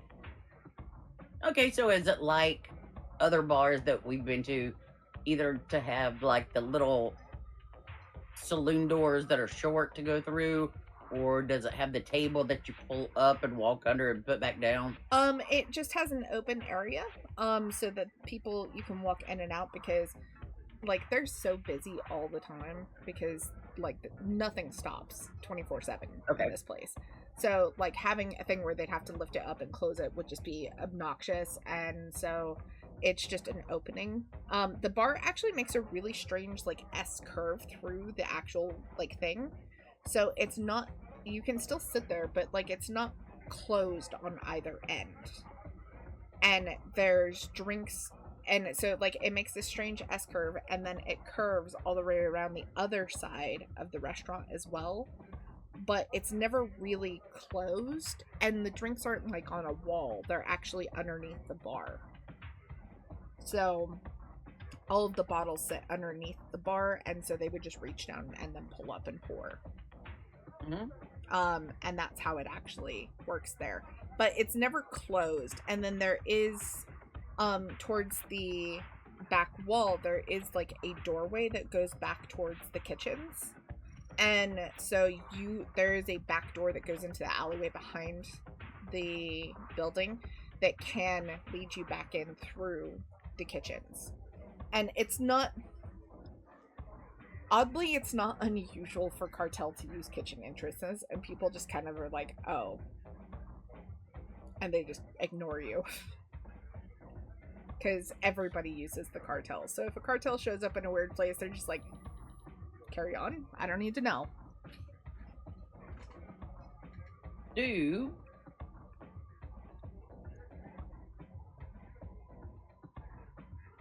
the bartenders take a break, and if so, is it out in the alley? Normally yes, but because everybody's under lockdown, no. Okay. All of them would be on the floor. Okay. So nonstop, no breaks, just bathroom breaks. Yeah, pretty much. Okay. So this is what I'm doing in my head before I go downstairs. Okay. So you and me are both in my head, and I am going through every scenario while reading over the paperwork. So I guess the game master is the paperwork today. I live to please. Yes. Don't we know? You know, if they go to the bathroom, you could always follow them to the bathroom. Mm-hmm. But you don't know how often they have to pee. Right.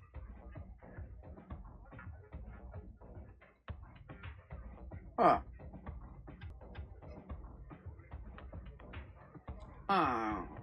Do I go sit at the bar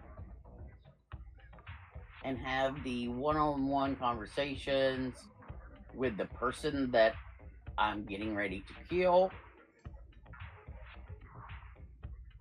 and get my drinks right at the bar from said bartender? Because are they just like any other bar? It's like the bartender becomes your psychologist. Normally, yes, but I think probably right now, because they're in lockdown, they're too busy for that. You would see them pouring drink, taking drink, and so on. Okay.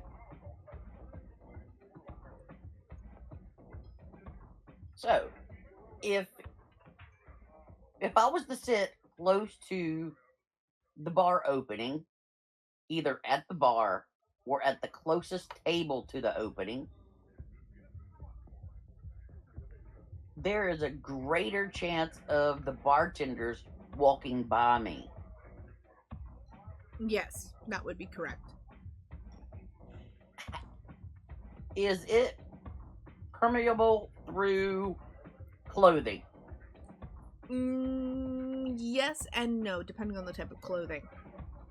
You are wearing specialized gloves meant for handling the poison, so it's not permeable through that. Now, the interesting thing is, you're in the Velvet Bar. Everything is about pleasure and sex here. So even the bartenders are going to be dressed sexy and have a lot of flesh exposed. So I don't think you're Is it going to have allowed to smack people's asses? I think you probably could. But I mean, like, you could literally just like brush your hands over somebody and go, "Wow, you're pretty," and just make it sound like you're drunk if you wanted to. That's why I was asking about smacking somebody's ass. Yeah. I would say that you're going to have a harder time getting through something like leather. But if it's something just like normal cloth, you'd probably be fine. I mean, down a thigh, down an arm. Yeah. If I'm sitting at a table, I am going to have arm length thighs. If I'm sitting at the bar, I'm going to have arm length shoulders. Right. And arms. So, you know,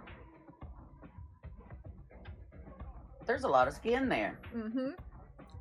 And if I am sitting down lower and the thigh is bigger than the arm, I may have a better chance of getting the poison onto the bartender if I'm sitting down. But I will not know which bartender is going to bring me my drink. No, but they would all be moving around, so eventually you would cross paths with them. Okay. Then it is either going to be the table or the bar close to the bar entrance for the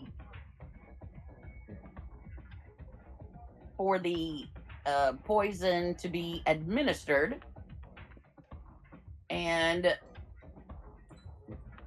since it takes 3 hours, I won't have to worry about going out the back door.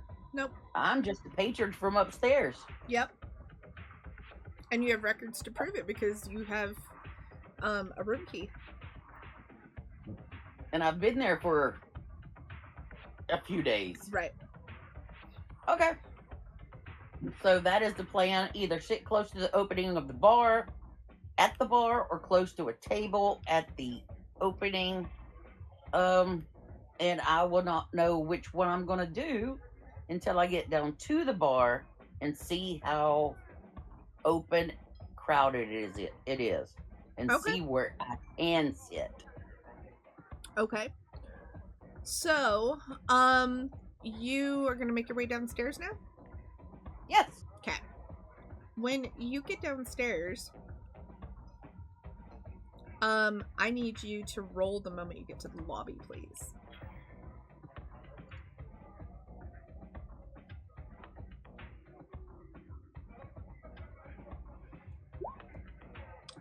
Yes, so you would absolutely see your fellow people that woke up with phones strapped to their chest being escorted away by authorities out the front door. What shit did they do? Hey, not my monkey, not my circus. Let's go. You would also see one of the armored security guys walks up to you and he goes, "I need to scan your Neuralink." Fine. Scan it. Your Neuralink comes back totally clean. You are who you say you are. And he goes, "Where are you headed?" To the bar. He goes, "Cartel business or just visiting?" I'm going to the bar. Carry on. Enjoy your evening. Thank you. Have a good night. Stay in the district. It's a lockdown.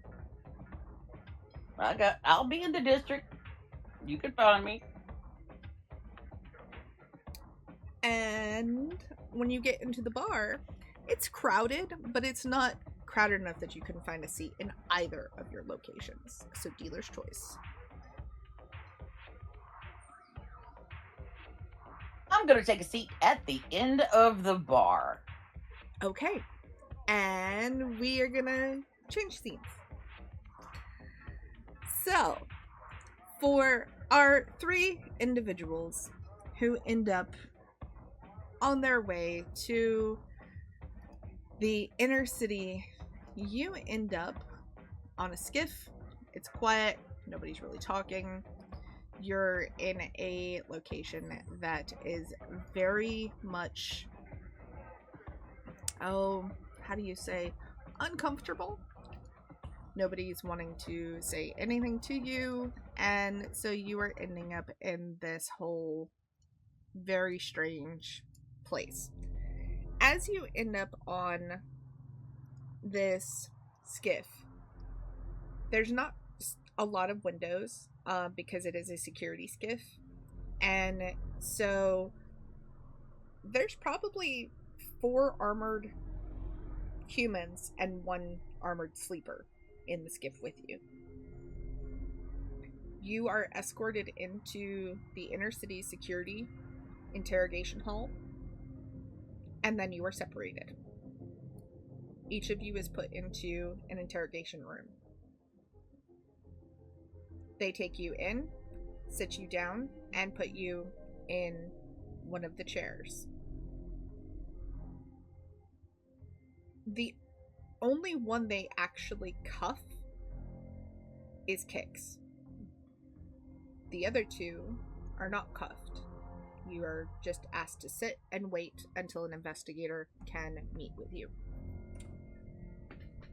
Moments later, in Daisy's interrogation room, someone comes in with a kind of like a bottle of water, but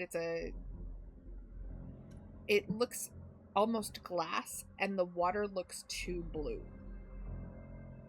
It doesn't look like it. The glass is clear though, but it's a manufactured drink that could easily be consumed, and it's not like poison or anything like that.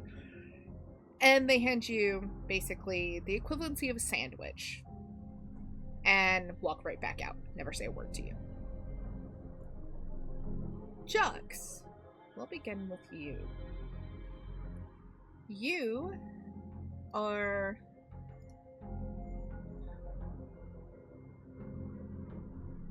the first one that gets an investigator into the room. And we are going to pause there so everybody can go pee.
Back to where we were. So, Jux, an investigator comes into the room, followed by one of the armed guards. Not a sleeper, just a normal human armed guard. And he walks over to you and he has a little device in his hand. And he goes, I need to scan your Neuralink, please. Okay. So he pushes your head forward and scans the back of your skull where your Neuralink is placed. And he looks at the screen, looks at you, looks back at the screen, looks back at you, looks back at the screen and says, your name is Juxtaposition. Yeah, and? And he pulls out a tablet and he slides it in front of you and he goes, "The resemblance is uncanny. Do you have a brother?" Not that I know of. Do you know Brother Datheon? No. Am I supposed to? Then why does your Neuralink look... Your face matches the missing priest. Your Neuralink says you've never been associated with Zero Circle. And you can't seem to explain that? Where are you from? Here and there. No one is from here or there. What district are you from? Grinders Union. You don't look like you're somebody from the Union. I'm on vacation.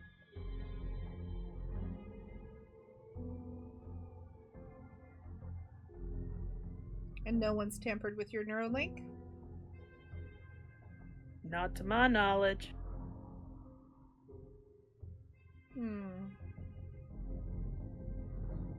Have you been to the Marrow recently? Never.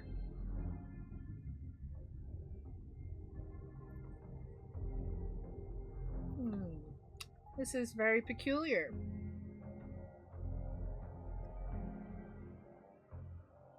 It's not often that we find someone who looks identical to someone else, unless they've committed illegal cloning. I haven't done that. Or identity fraud. I haven't done that either.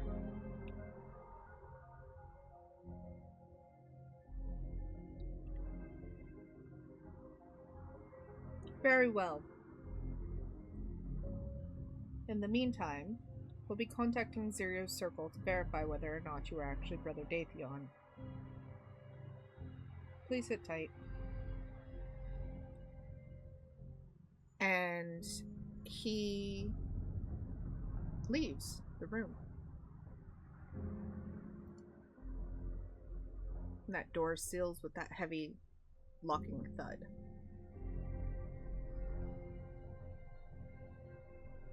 What do you do in this moment? I sit in the same position that I was in, but my mind is going through all the things because I didn't tamper with my Neuralink. I don't know who did, and all I can think about is that voice that was behind me when I was leaving the Zero Circle that called me juxtaposition.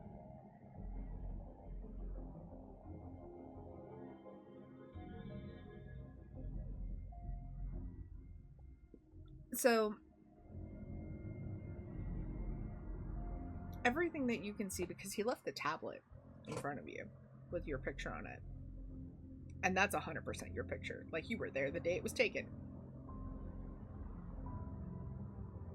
And as you're looking at the picture, the bottom right hand side of the screen shows your Neuralink information. And it says Jux to position. Your last name is to position. Underneath that, it says that you are actually from the inner city.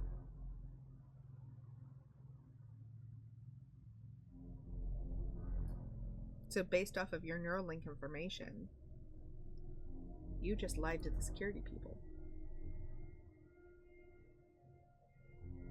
Unknowingly.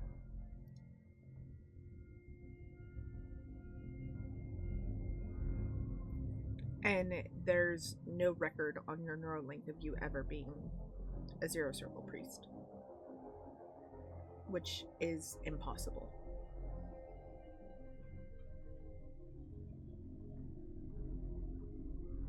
Very impossible.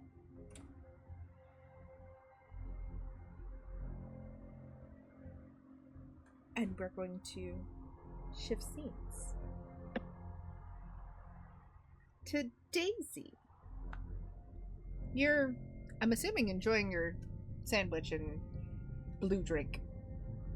Yes. So, a different investigator comes in, who also is with an armored guard, but this one is a sleeper. Okay. And he walks over to you, and he gets behind you, and he says, "I'm scanning your Neuralink, don't move." Sure. And he scans your Neuralink. And kind of just smirks, and he goes, that's interesting. What's interesting? Why were you sitting with our suspect? I just sat down and there was this free spot. I wanted to eat. I was starving, so I just sat down, asked for a menu and a water.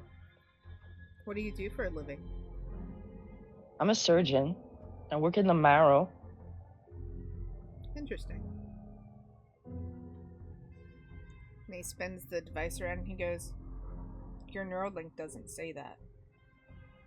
What does it say? You can read it for yourself. It says that you have...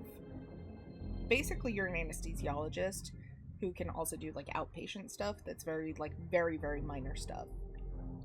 You would basically be like a nurse practitioner, almost. You're not a surgeon. Which is very strange, but it also states that you are specifically a pale horse anesthesiologist. Well, that's wrong. It says that's not what your records say. Your records show you doing clinic level work. Are you practicing medicine beyond your certification? That's illegal, you know. I'm a doctor. I have my certification in my bag with me. Do you want me to show you? That's interesting. That your Neuralink says one thing and you're claiming another. Seems we have another one that's doing that. Another one? Are you performing Neuralink alterations on the priest as a part of the cult operation? No. I'm not in any cult. What the fuck is this? It's a joke? No. I studied surgery for 10 years. I have been working in the operating theaters for 5 years. I have a business partner. We have a clinic together. I have done thousands and thousands of surgeries. I am not a nurse practitioner. I'm not an anesthesiologist. I am a surgeon, and I work in the marrow. Call the general surgeon. He will tell you. Oh, we will. You better. I won't have my name dragged in the mud like this. No, not at all. Unacceptable. And he says, have you ever worked with anyone from the cult of Emma? What is the cult of Emma? You would know what the cult of Emma is. You know it's an organized religion. It's not a high-level religion like the religion of AI, but it is one of the, 3 different religions, because there's the cult of Emma, and then there's the lesser, not really organized religion. It's not widely accepted, but the cult of the Pale Horse, and then there's also the Church of AI, which everybody knows. Oh, okay. Sorry then. That's okay. The cult of Emma? No. Do you think I'm a cultist? Do I look like a cultist to you? You'd be surprised how many people look normal, but they're actually cultists. Well, I'm telling you, I'm not in the cult of Emma. I'm not in any cult. I'm in the cult of surgery. Cutting. Making people better. But you have the knowledge to alter Neuralinks. It's illegal. Why would I do that? You tell me. Your Neuralink says something different. Did you change your Neuralink to not get caught? Is that what's happened here? No.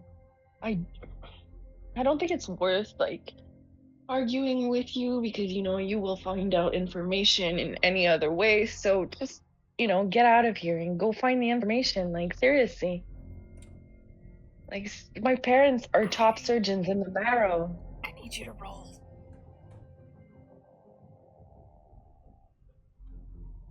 Sending prayers. Not too. 49. Okay, yeah, you're good. He side eyes you a little bit when you tell him to get out of here. But he's like, all right, I'll come make some calls. We'll see if you actually are who you say you are. I am who I say I am. And I make a face like, like the face, like it's obvious. Like, why would I lie? Right. So at that point, he walks out of the room. So does the sleeper that's with him. And you are left alone. What's going through your head in this moment? I'm angry. I'm angry because, one, I'm confused. I don't understand what's going on. I know who I am. I know what I can do. And this is completely fucked up. So I'm kind of scared and really pissed at the same time. Okay. And we switch scenes. Kix. You are sitting in a room. You have been handcuffed to the table, to one of the bars on the table. And you have been sitting there. And you're probably genuinely freaked out knowing that they're actively looking for Cult of Emma members. And you would also be probably aware of some of the more fanatical cult members who do have kind of a vendetta against the Church of AI, because some of those members believe that the church is actually keeping Emma from coming home. Yeah, correct. So, do you believe that?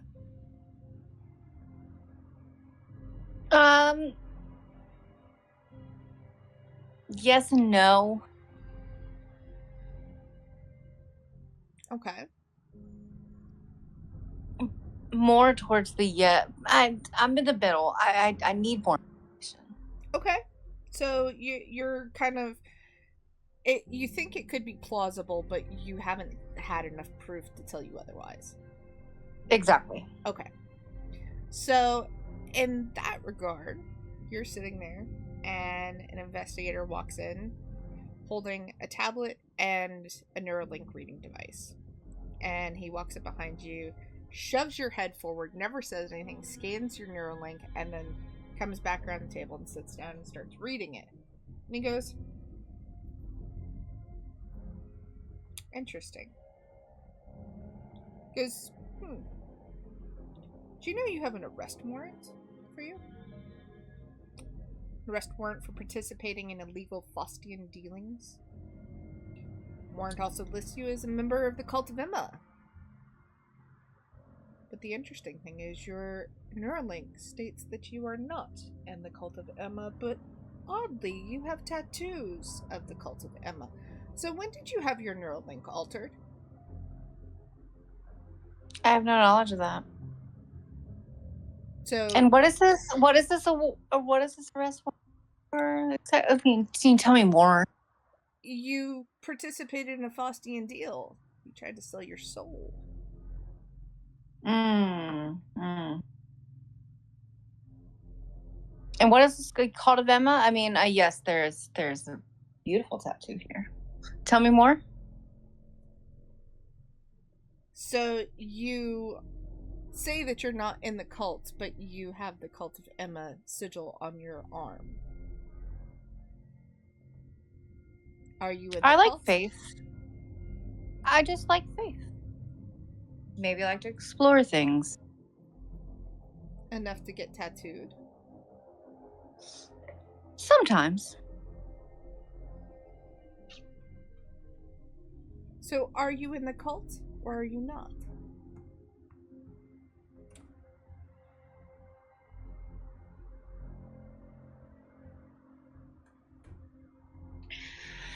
Do I have to answer that? That's up to you. GM here is telling you that's up to you if you want to answer that or not. I really don't. If it's I don't want to answer. So are you just gonna sit silent? Yeah. Okay. Go ahead and roll, please. Okay. And that is D. D100. Holy fuck, Jenny!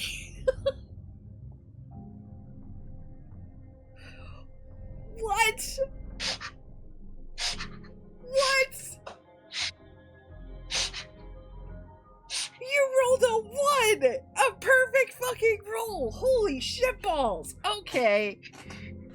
Wow! Goddamn, girl! Okay. Alright, so you don't answer that, and he sits there and stares at you for a minute, and then says, but you were found in the same location as a man whose face matches our missing priest. A priest suspected being kidnapped by the cult of Emma.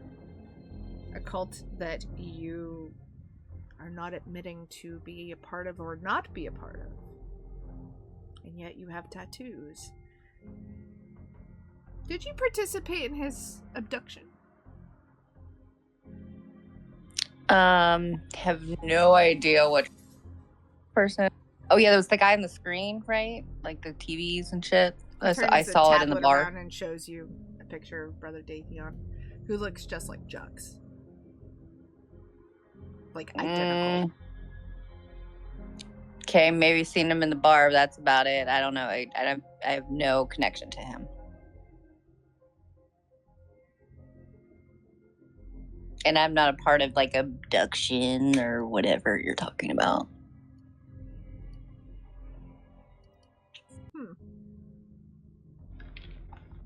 Well, there are some interesting things that have taken place. You're one of 3 people we brought in that your Neuralink doesn't match what you say you are. Is that strange? I haven't. You've never had your Neuralink tampered with? Nope. Never have, sir. You sure about that? I mean, you did try to commit a Faustian deal. Who's to say you wouldn't, change your Neuralink so maybe you wouldn't get caught? I wouldn't do that. I don't know. I have nothing. I have nothing. Nothing to say. Huh. We'll see about that. I'm gonna go review some evidence. And if it finds out that you're true, you'll be spending a lot of time with us. And he gets up and walks out.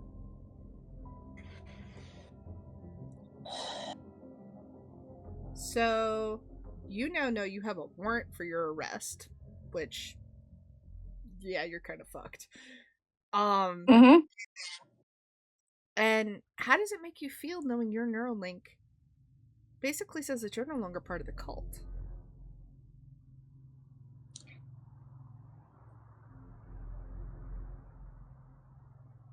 I'm frustrated because I've put so much faith in this, and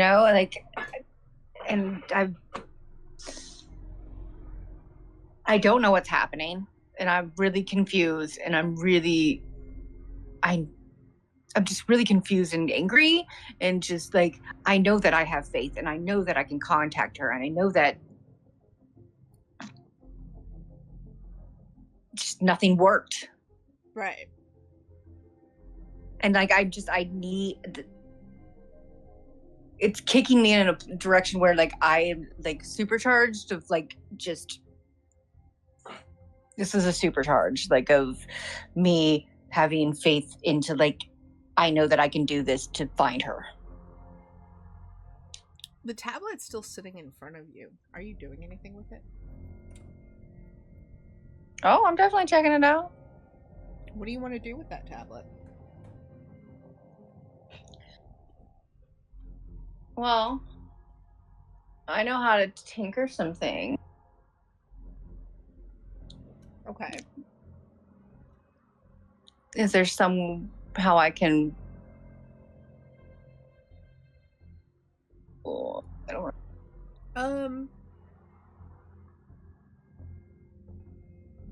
Could I get information off of it? Could I I don't know, or that would be seen. Roll me a. Let's do Emma research. So give me a roll.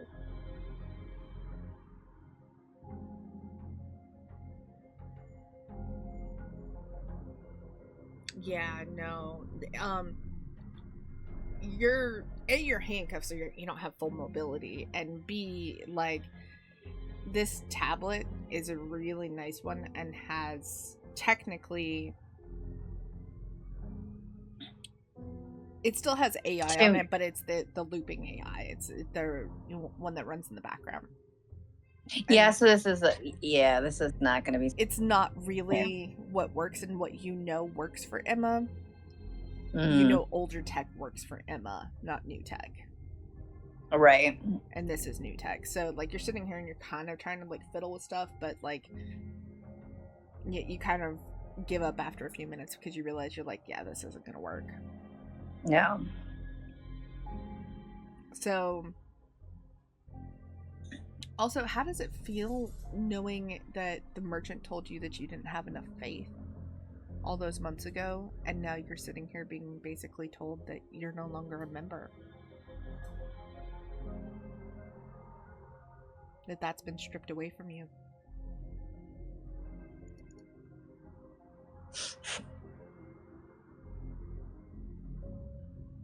It's not fun. I feel like I lost a part of me. Yeah. Because this is everything.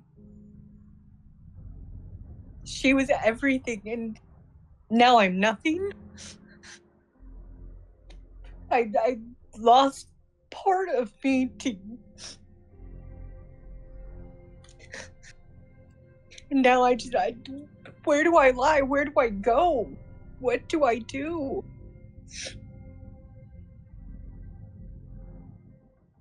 So, as you're kind of having this existential crisis, the investigator walks back in,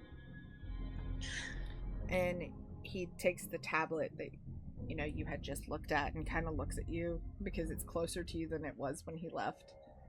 And he turns it around and he shows you the footage from the drone. And he said, the Faustian extraction was initiated but never completed. No transfer occurred, technically by the letter of the law. A Faustian deal requires consummation. Both parties must exchange value. The service was offered, but payment was apparently not rendered. The attempted participation, which is a lesser charge, will be deducted in fines from your accounts. Until then, stay away from the merchants. The other charges we're still looking into. We're still reviewing evidence. Please sit tight. And now, we shift scenes. Back to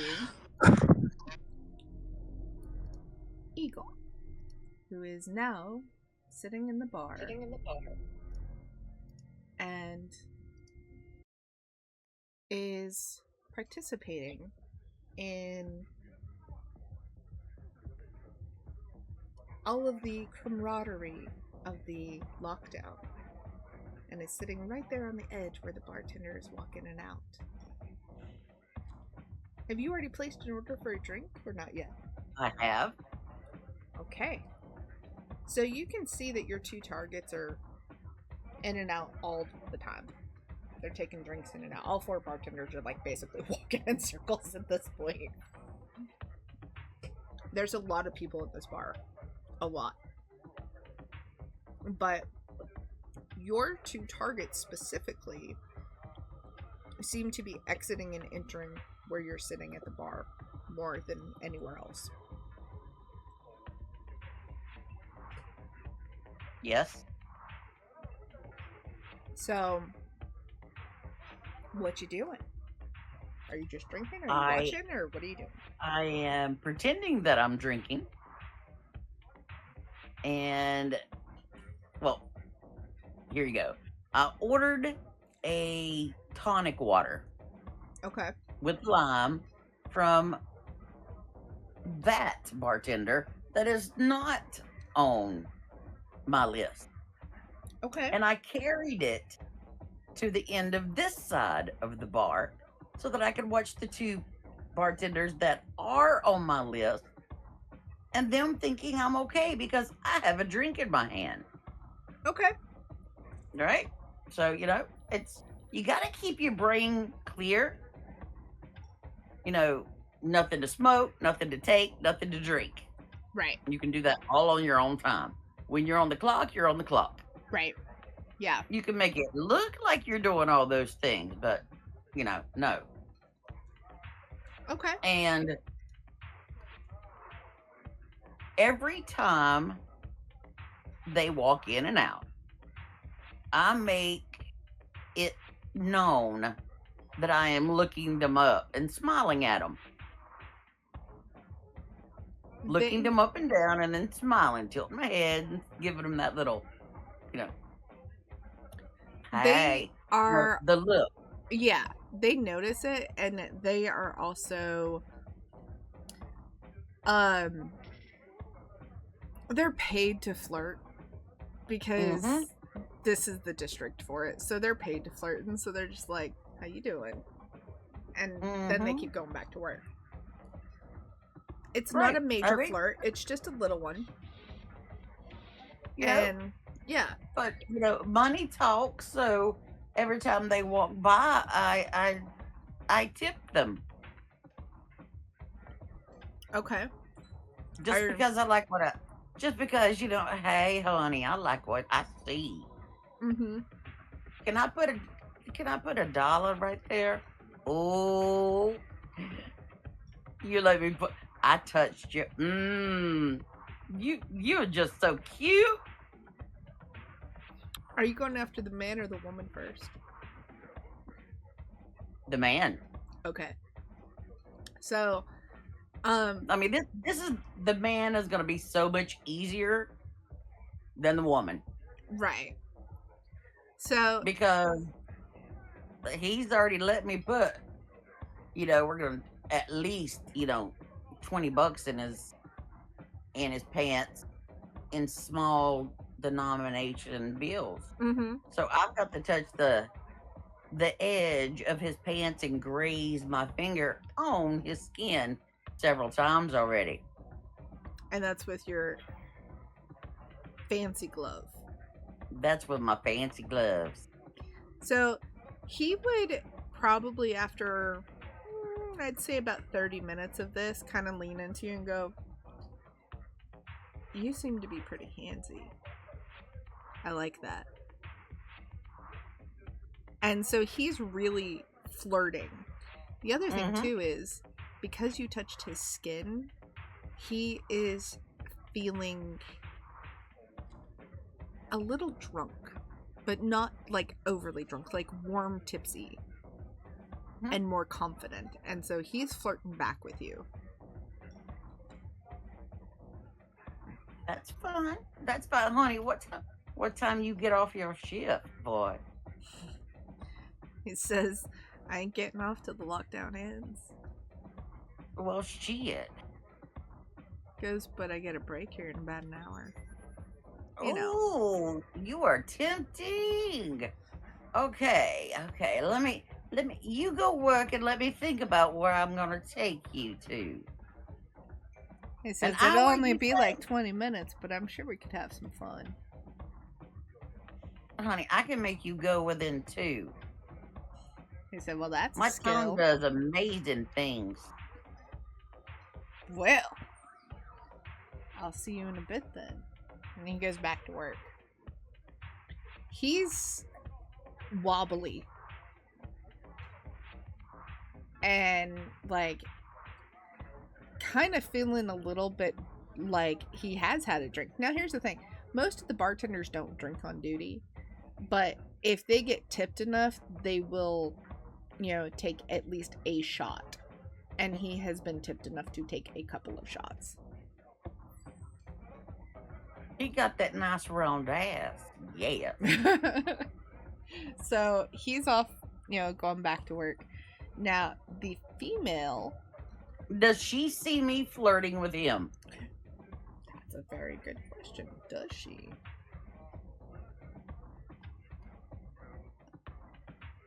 She does not. Yes. Okay.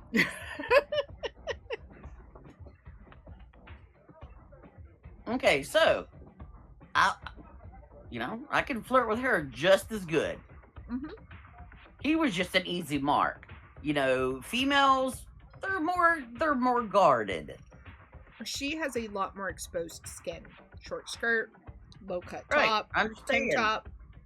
She Lots of exposed skin. She likes tips too. Yeah. She's pretty. She's very pretty. Mm-hmm. She looks just like Kit's. She's my type. Oh, shit. Okay, so she walks back and forth. And be like, "Hey, honey. Hey, sugar britches, come here. Yeah, I talk to you. You are amazing. Your body is doing things to me that I can't even describe. But since you usually don't get people to ask you first, do you mind if I give you a tip? And do you mind if I put it right there between those beautiful eyes? You have beautiful eyes. Can I please put that tip between your eyes?" You're talking about her boobies, right? No shit. Yeah, okay. I just want to make sure. Come on, GM. Hey, I didn't want to do the literaltism thing of going, does she mean literally eyes or like between the boobs? I'm pretty sure it's between the boobs.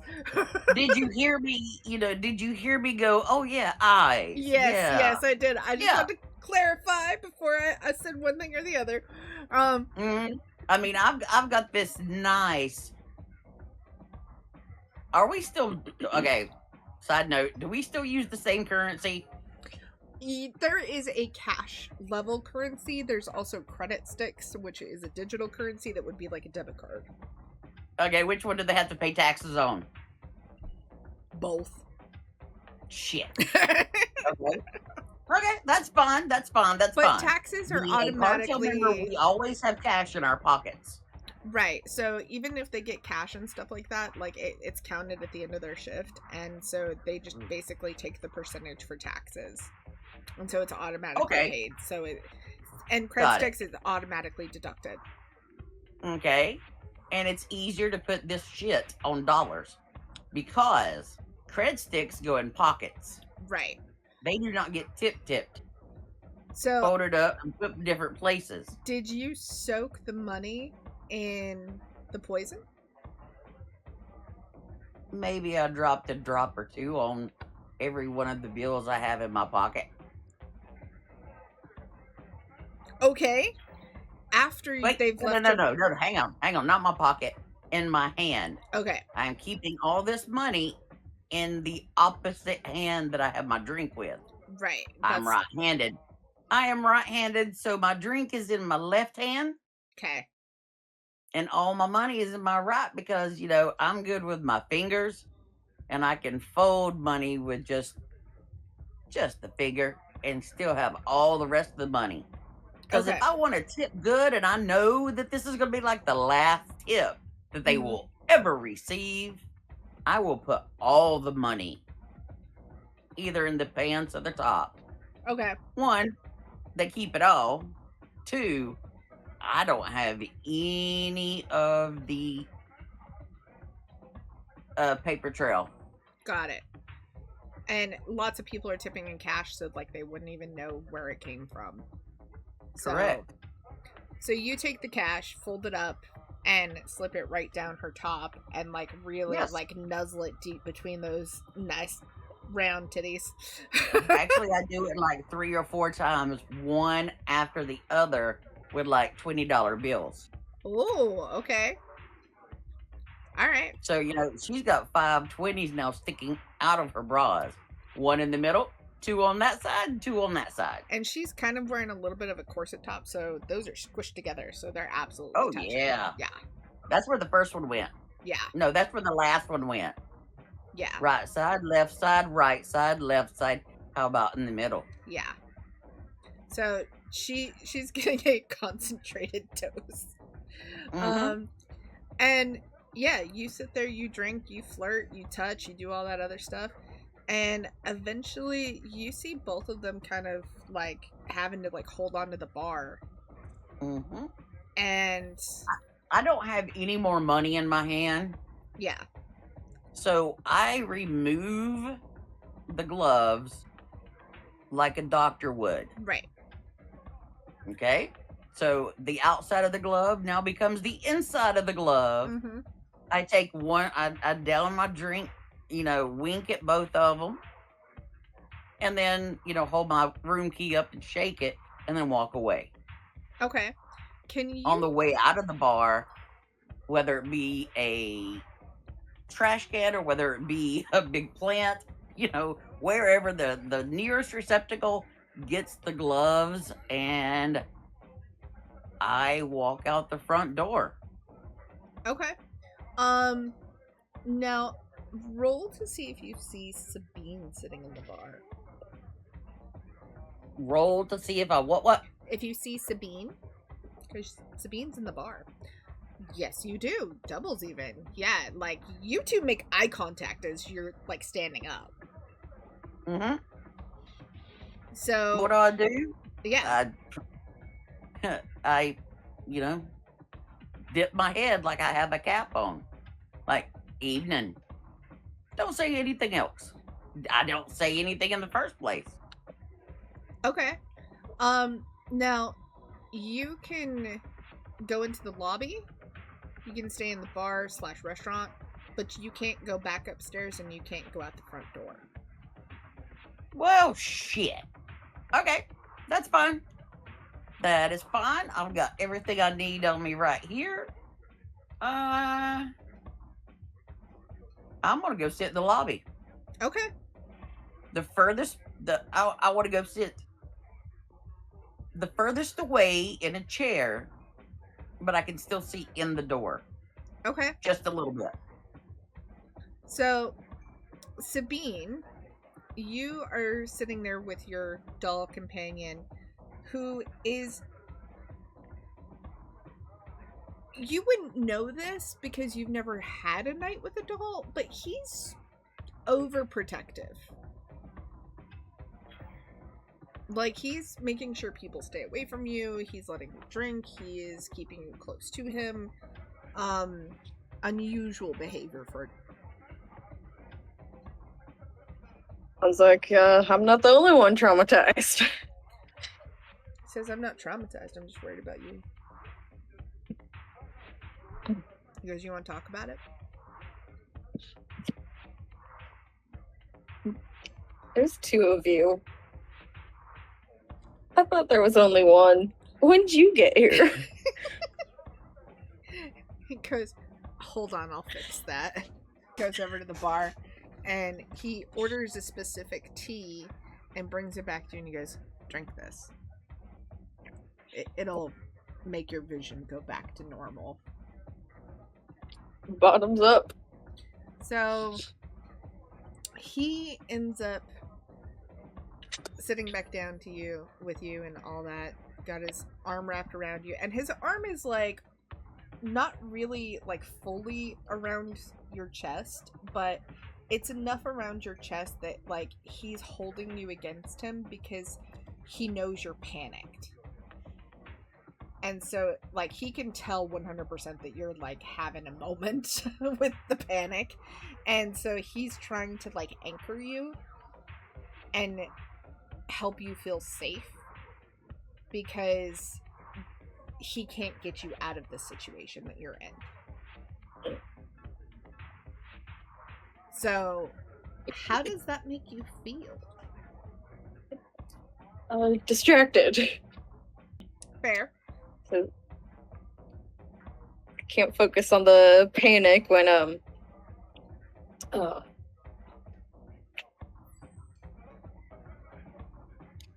when you've got the doll holding you close. Yeah. And so he kind of notices that, like, you're trying to, like, pay attention to the panic, and he just leans in and whispers in your ear. He says, "You're gonna crash if you keep running on adrenaline. You gotta breathe. It's gonna be okay. I don't know what's going on, but it's gonna be okay."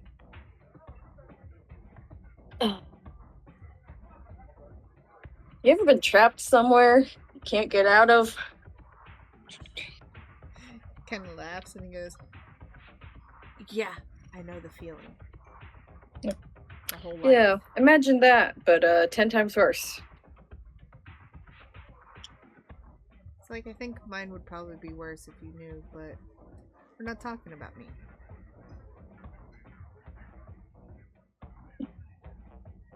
Yeah, you see this face?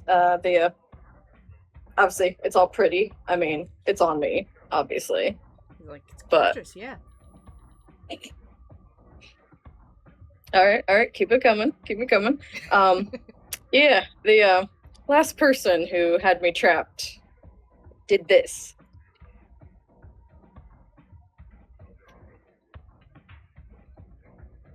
Says, And sadly, I couldn't wrap the chains around his throat.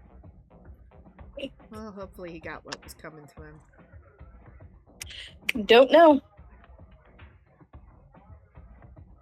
If he hasn't, maybe I'll come see him later.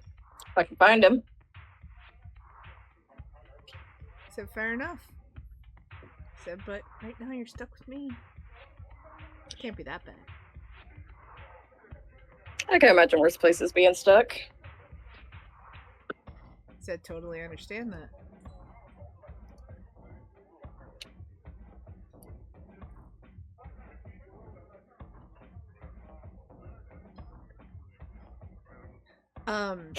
So in that regard, he kind of looks up because he hears one of the security guys walk by, and he goes, "Hang on just a second."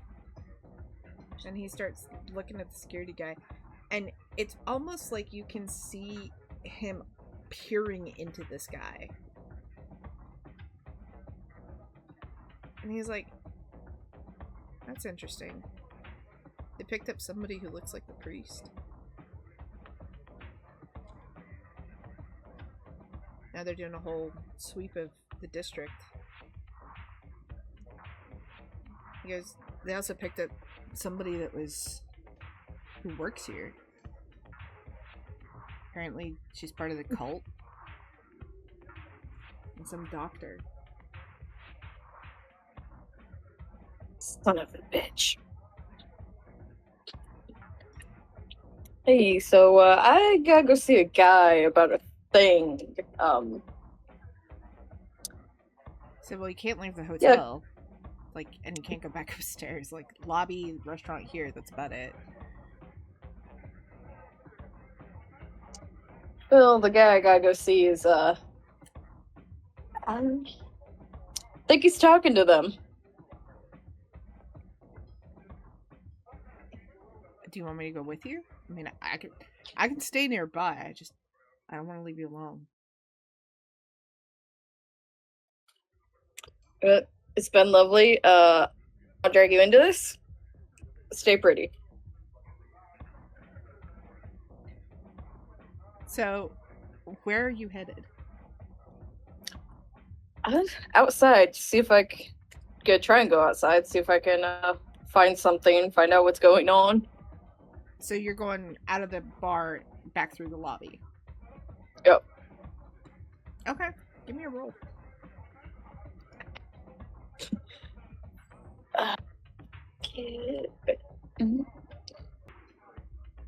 You walk out towards the front door, and as you're walking towards the front door,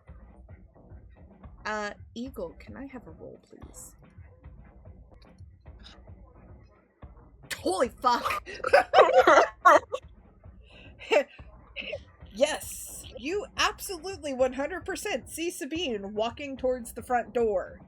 Are you gonna intervene?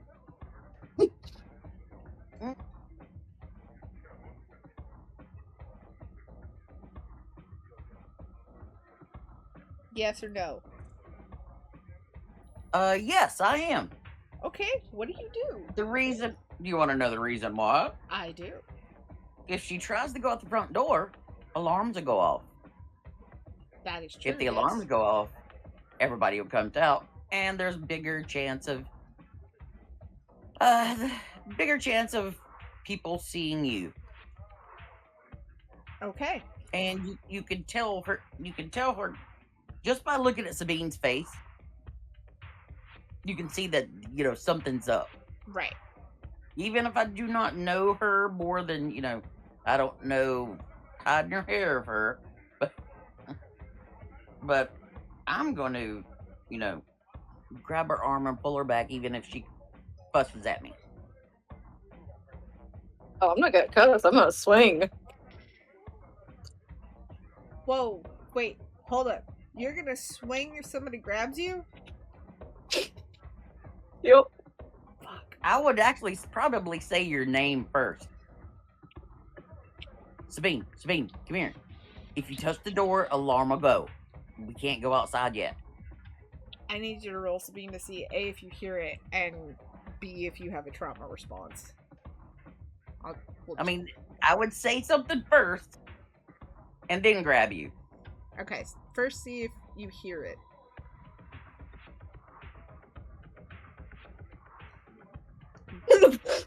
Oh my god! Oh no! You definitely do.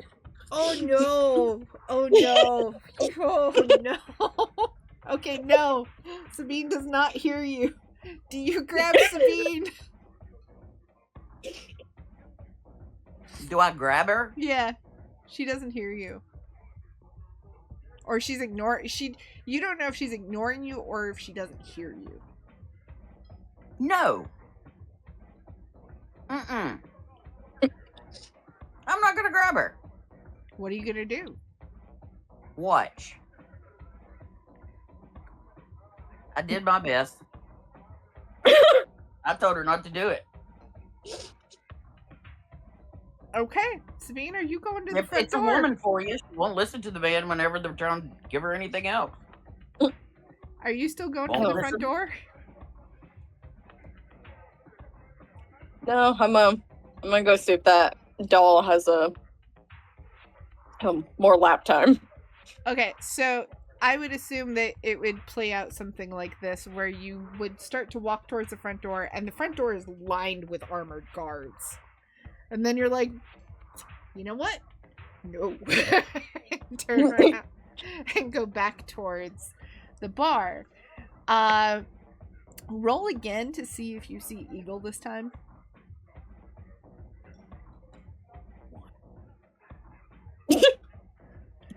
Good lord. I am really Would you like to use incognito. your I like one- this. Would you like to use your one refresh? See if the dice will play nice with you. Refresh. No, I'll keep looking for the doll. Okay.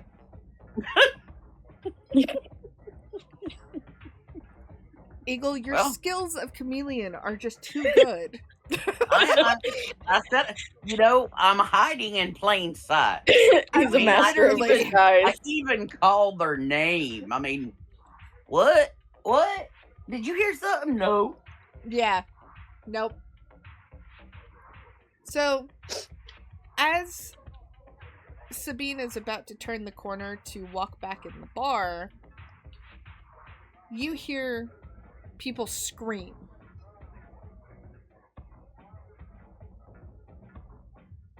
And authorities come rushing in, rush past you, and literally, Sabine, how this goes is you see a couple of these armored guys come running in past you, and one of them, like, you're in his way, he grabs you and shoves you back, and you actually bump directly into Eagle. If you miss it this time, you're blind as fuck. So you practically fall into Eagle's lap at this point, and you're just like, fuck her? And it's like, hey, where have you been? Dude, I mean, ma'am, I was here first. You sat on my lap. And you should be grateful. Are you going to get handsy with me now? Do I have to worry about you getting all handsy and shit? If we gotta pretend for the guards, then yeah. Who says we're pretending? Who says you can afford me? Baby, you would be paying me. Sorry. I mean, you know, somebody has to teach the Daze how to perform. Excuse the fuck out of me? And, you know, and an eagle always gets its prey. It's got great talons. And a fantastic Eagle? More like a flightless bird. Like a dodo. An eagle? You might be talking about the fat fucker in there, but I mean, I get off the ground all the time. And when the eagle lands, girl, the eagle lands. Crash lands. Nope. Anyway, why the fuck did you sit on my lap? If you don't want any of this, get the fuck up. Excuse me. What? As if I chose that. Well, you could have fooled me. I mean, I have women and men throwing themselves at me all the time. Most of them just don't sit. That look around to the left and right and be like, yeah, they're lining up around the block. So, as you two were having this entertaining conversation, first of all, your doll comes running out of the bar to find you. Did you lose something, man? Here, take her. And he goes, yeah, my sanity. Having to deal with you. You replaced me for the cartel? I was talking to the man. Hell no, I fell. He goes, how did you fall? Gravity. I was just sitting here. I have nothing to do with it. Do we need to get you some more tea? Are you still drunk? No, one of those assholes with a gun pushed me. He said, yeah, about that. He a friend of yours? Looks at Eagle. Acquaintance. Fair enough. Reluctant. Come with me, Reluctant. both of you. For you, anything. I did not meet her until... Yeah, save your excuses for the guards. Hey, I didn't know you until today. So acquaintance. He takes you, I'm assuming you both go with him, but he takes Yep. you into like a kind of corner of the bar, and he goes, can both of you just sit here with me, because 2 of our bartenders just dropped dead. Oh shit! I didn't do it. Fuck! What happened? Do we have to be worried about since we're in here too? He's like, I don't even know. I don't know what happened. I know that 1 minute they were fine serving drinks and the next they're on the ground dead. So, you, pretty thing, sit here. You are also a pretty thing. You sit there. And Objective. so he sits between you, wraps an arm around both of you, and pretends like he's been flirting with you the whole time. Like you two never left his side.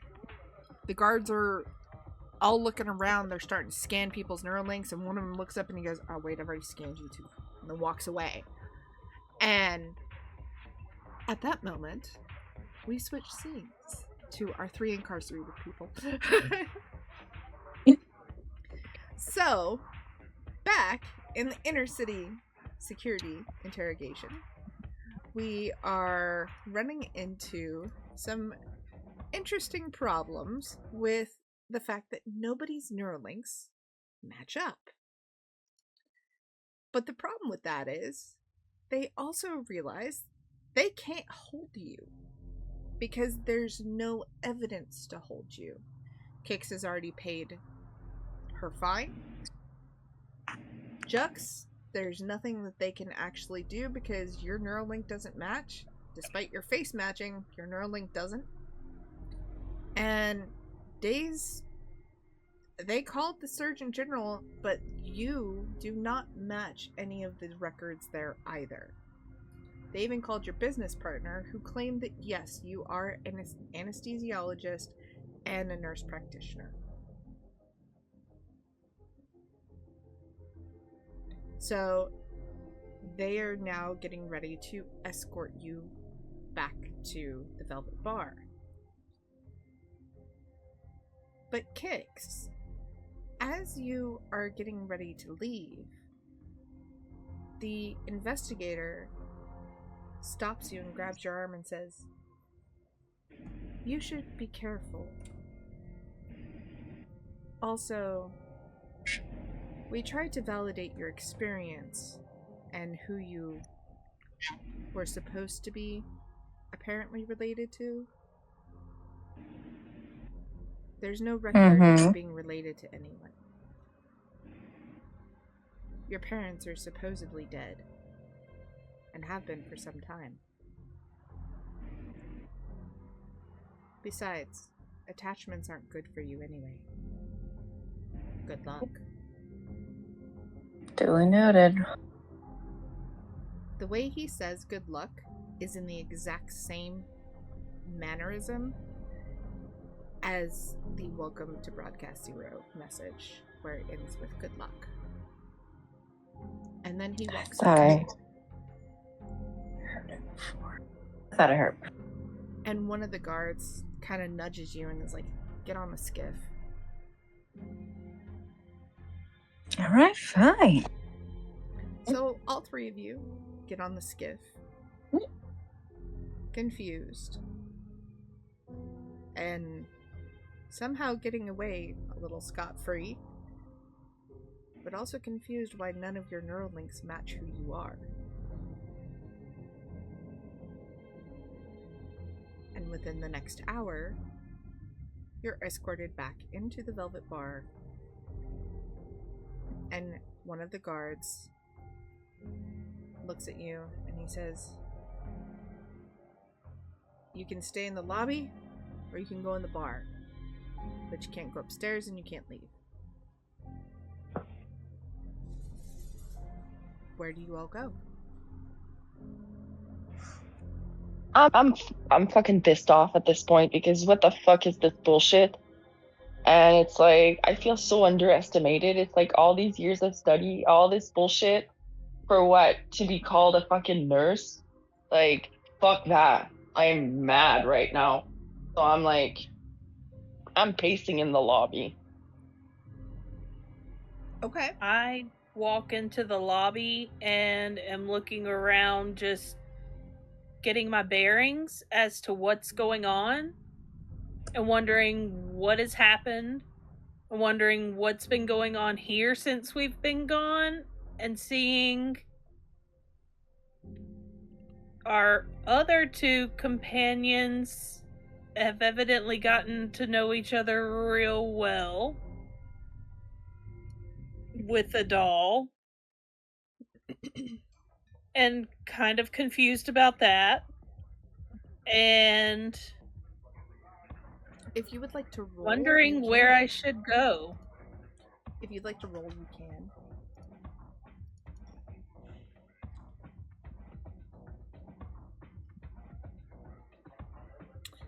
Shit, yeah, you see everything.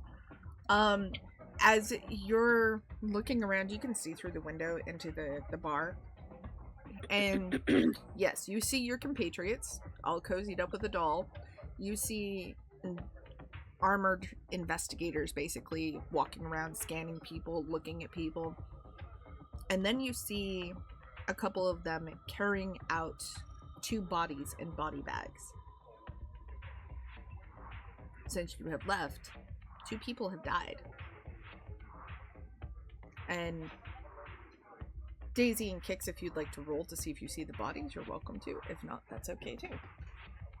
But Kix, what do you do when you get back? Also. Oh, probably not. Okay. Let's see, actually. You squeaked by. I don't know about Daisy. Let me see. Daisy, you did not see anything.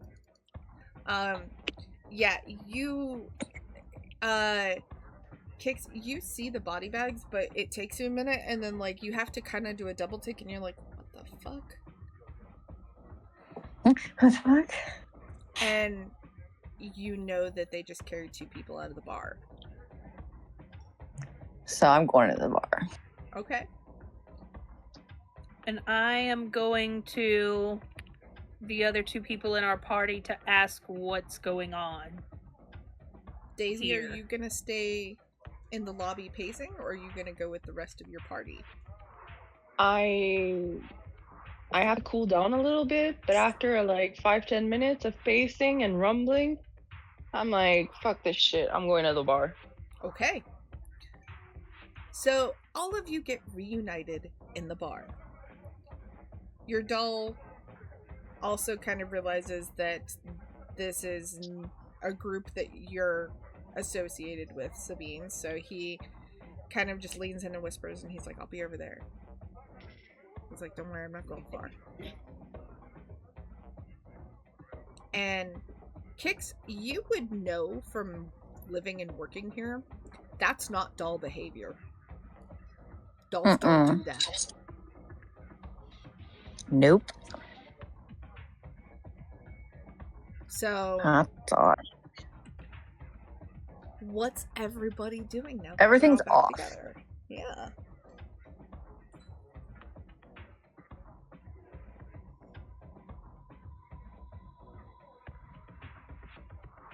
So how's it been? What's going on here? I didn't do it. Sorry about, this. Don't. Wait. How are you sorry about it? I mean, you're not a priest. So why would you be sorry that you just happen to look like somebody, right? Right. And what happened while you were gone? So 2 of the bartenders are no longer up there, and they were carried out in a body bag. We have just been sitting here talking to Mr. Wonderful here that just walked away. That's the only thing I know. Do you know anything more than us? Kix, you hear that 2 of the bartenders are dead.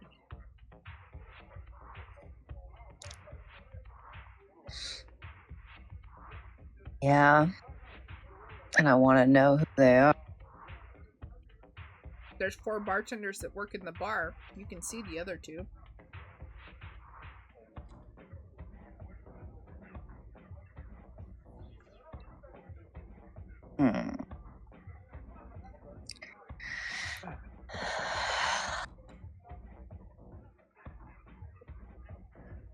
I know them, don't I?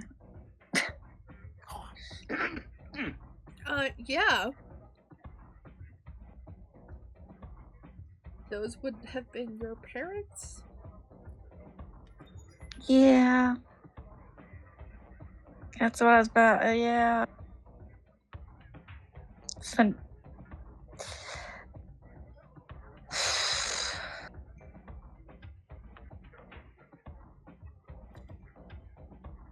Not having a good time over here. Which So not only probably lost makes my faith, lost. Yeah, I was gonna say that probably also makes what the investigator told you even creepier. It's very creepy. Like I'm that's what I'm thinking about. I'm thinking about like what he's saying, and now I'm like seeing like my parents are dead, and I just watched their fucking bodies be put out in a body bag, and now I'm putting two and two together, and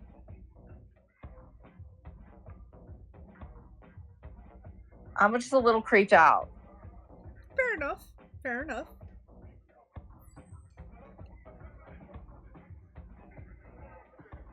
So Lost everything in a matter of span of hours. You've been gone about 18 hours between the two of you, or between the three. Okay, that's okay. Well, it felt like hours. It was hours. You guys have been gone a long time.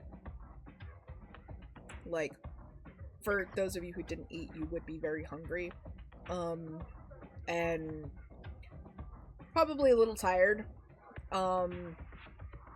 But like, you can't really go upstairs to sleep. You could get food if you wanted it.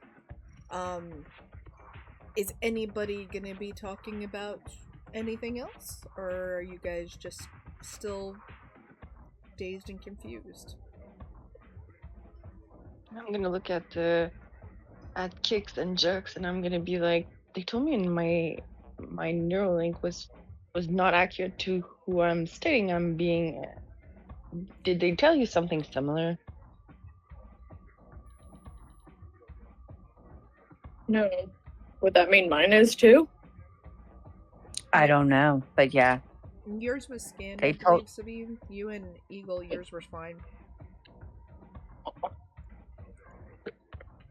Oh, she'd been drinking. She doesn't remember. She don't remember. She'd been tipsy as fuck. Oh, all the good stuff. Yeah. I mean, mine says exactly who I am. Yeah, an annoyance. Drink your drink, Shelby. Yeah, I don't have one. Well, You want me apparently to now drink I'm a drink? nurse. Mine Never been a says who I nurse. am. This is fucked up. I need a Yeah, beer. I mean, Yeah, give me technically one. Jux, yours doesn't say yours, but you're trying to tell everybody it does because you don't want anybody to know otherwise. Exactly. Yeah. That was more for the audience. So I walk up to the bar, I order a beer. Okay. A few minutes later, they hand you a beer. I take it and I go sit back down at the table. Okay. So, as you all are sitting there and kind of going over the events of the day, there's this strange kind of eerie feeling that comes over all of you. And I would like each of you to roll, please.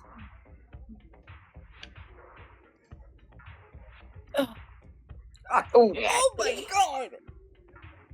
Oh, shit came from Eagle because I got a fucking 99. I'm a 73. Oh Oh, shit. I think Not Sabine good. wants to do the re-roll now. Sabine, would you like to Oh, take you your got higher than me. I was gonna say, Eagle and Sabine, would you like to take your refreshes?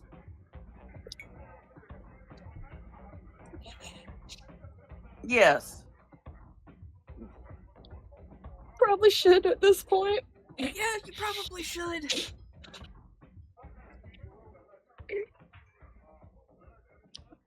Okay. Okay.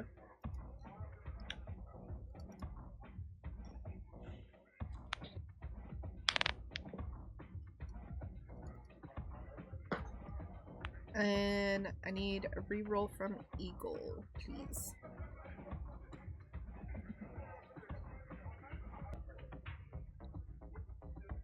Much better. Nobody's gonna die now. Thank God. Okay. Oh my gosh, Jeff. We got a 1 and a 100 in the same game. How scary is that? Okay. Yeah. Whew. All right. So, That's terrifying. Eagle, Jenny. Sabine probably. Yes. Sabine. Jux. No. Jux and Daisy, you are suddenly overcome with this feeling of you're about to puke. Or I think the beer's wrong. And I need you both to roll to see if you do.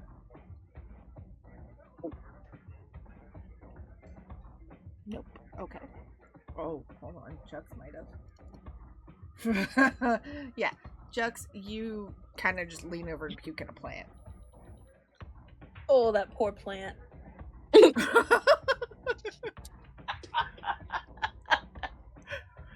And as you were all sitting there, everyone, you literally just kind of watch, like, Daisy just kind of, like, almost puke for a second, and then is like, I'm good. And you see Jux do the same thing, except he pukes in a plant. And the rest of you have this something is about to hit the fan feeling. And as that happens, and you're all about to ask Jux if he's okay, there is Do I have a napkin? There's Yeah, I got you. large sound outside, followed by a massive explosion, and all of you get sent backwards because it goes through the glass right where you're sitting. And that's where we are ending the game. Bitch, no. No. Wait. What? What? Why? This hurts. More torture, please. Well,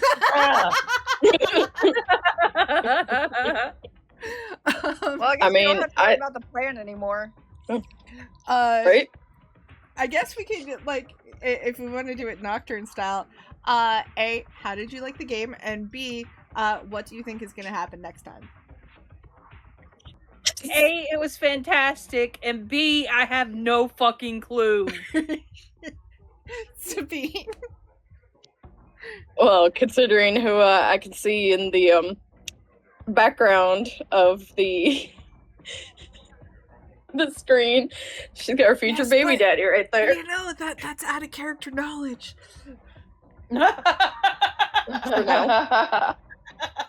For now.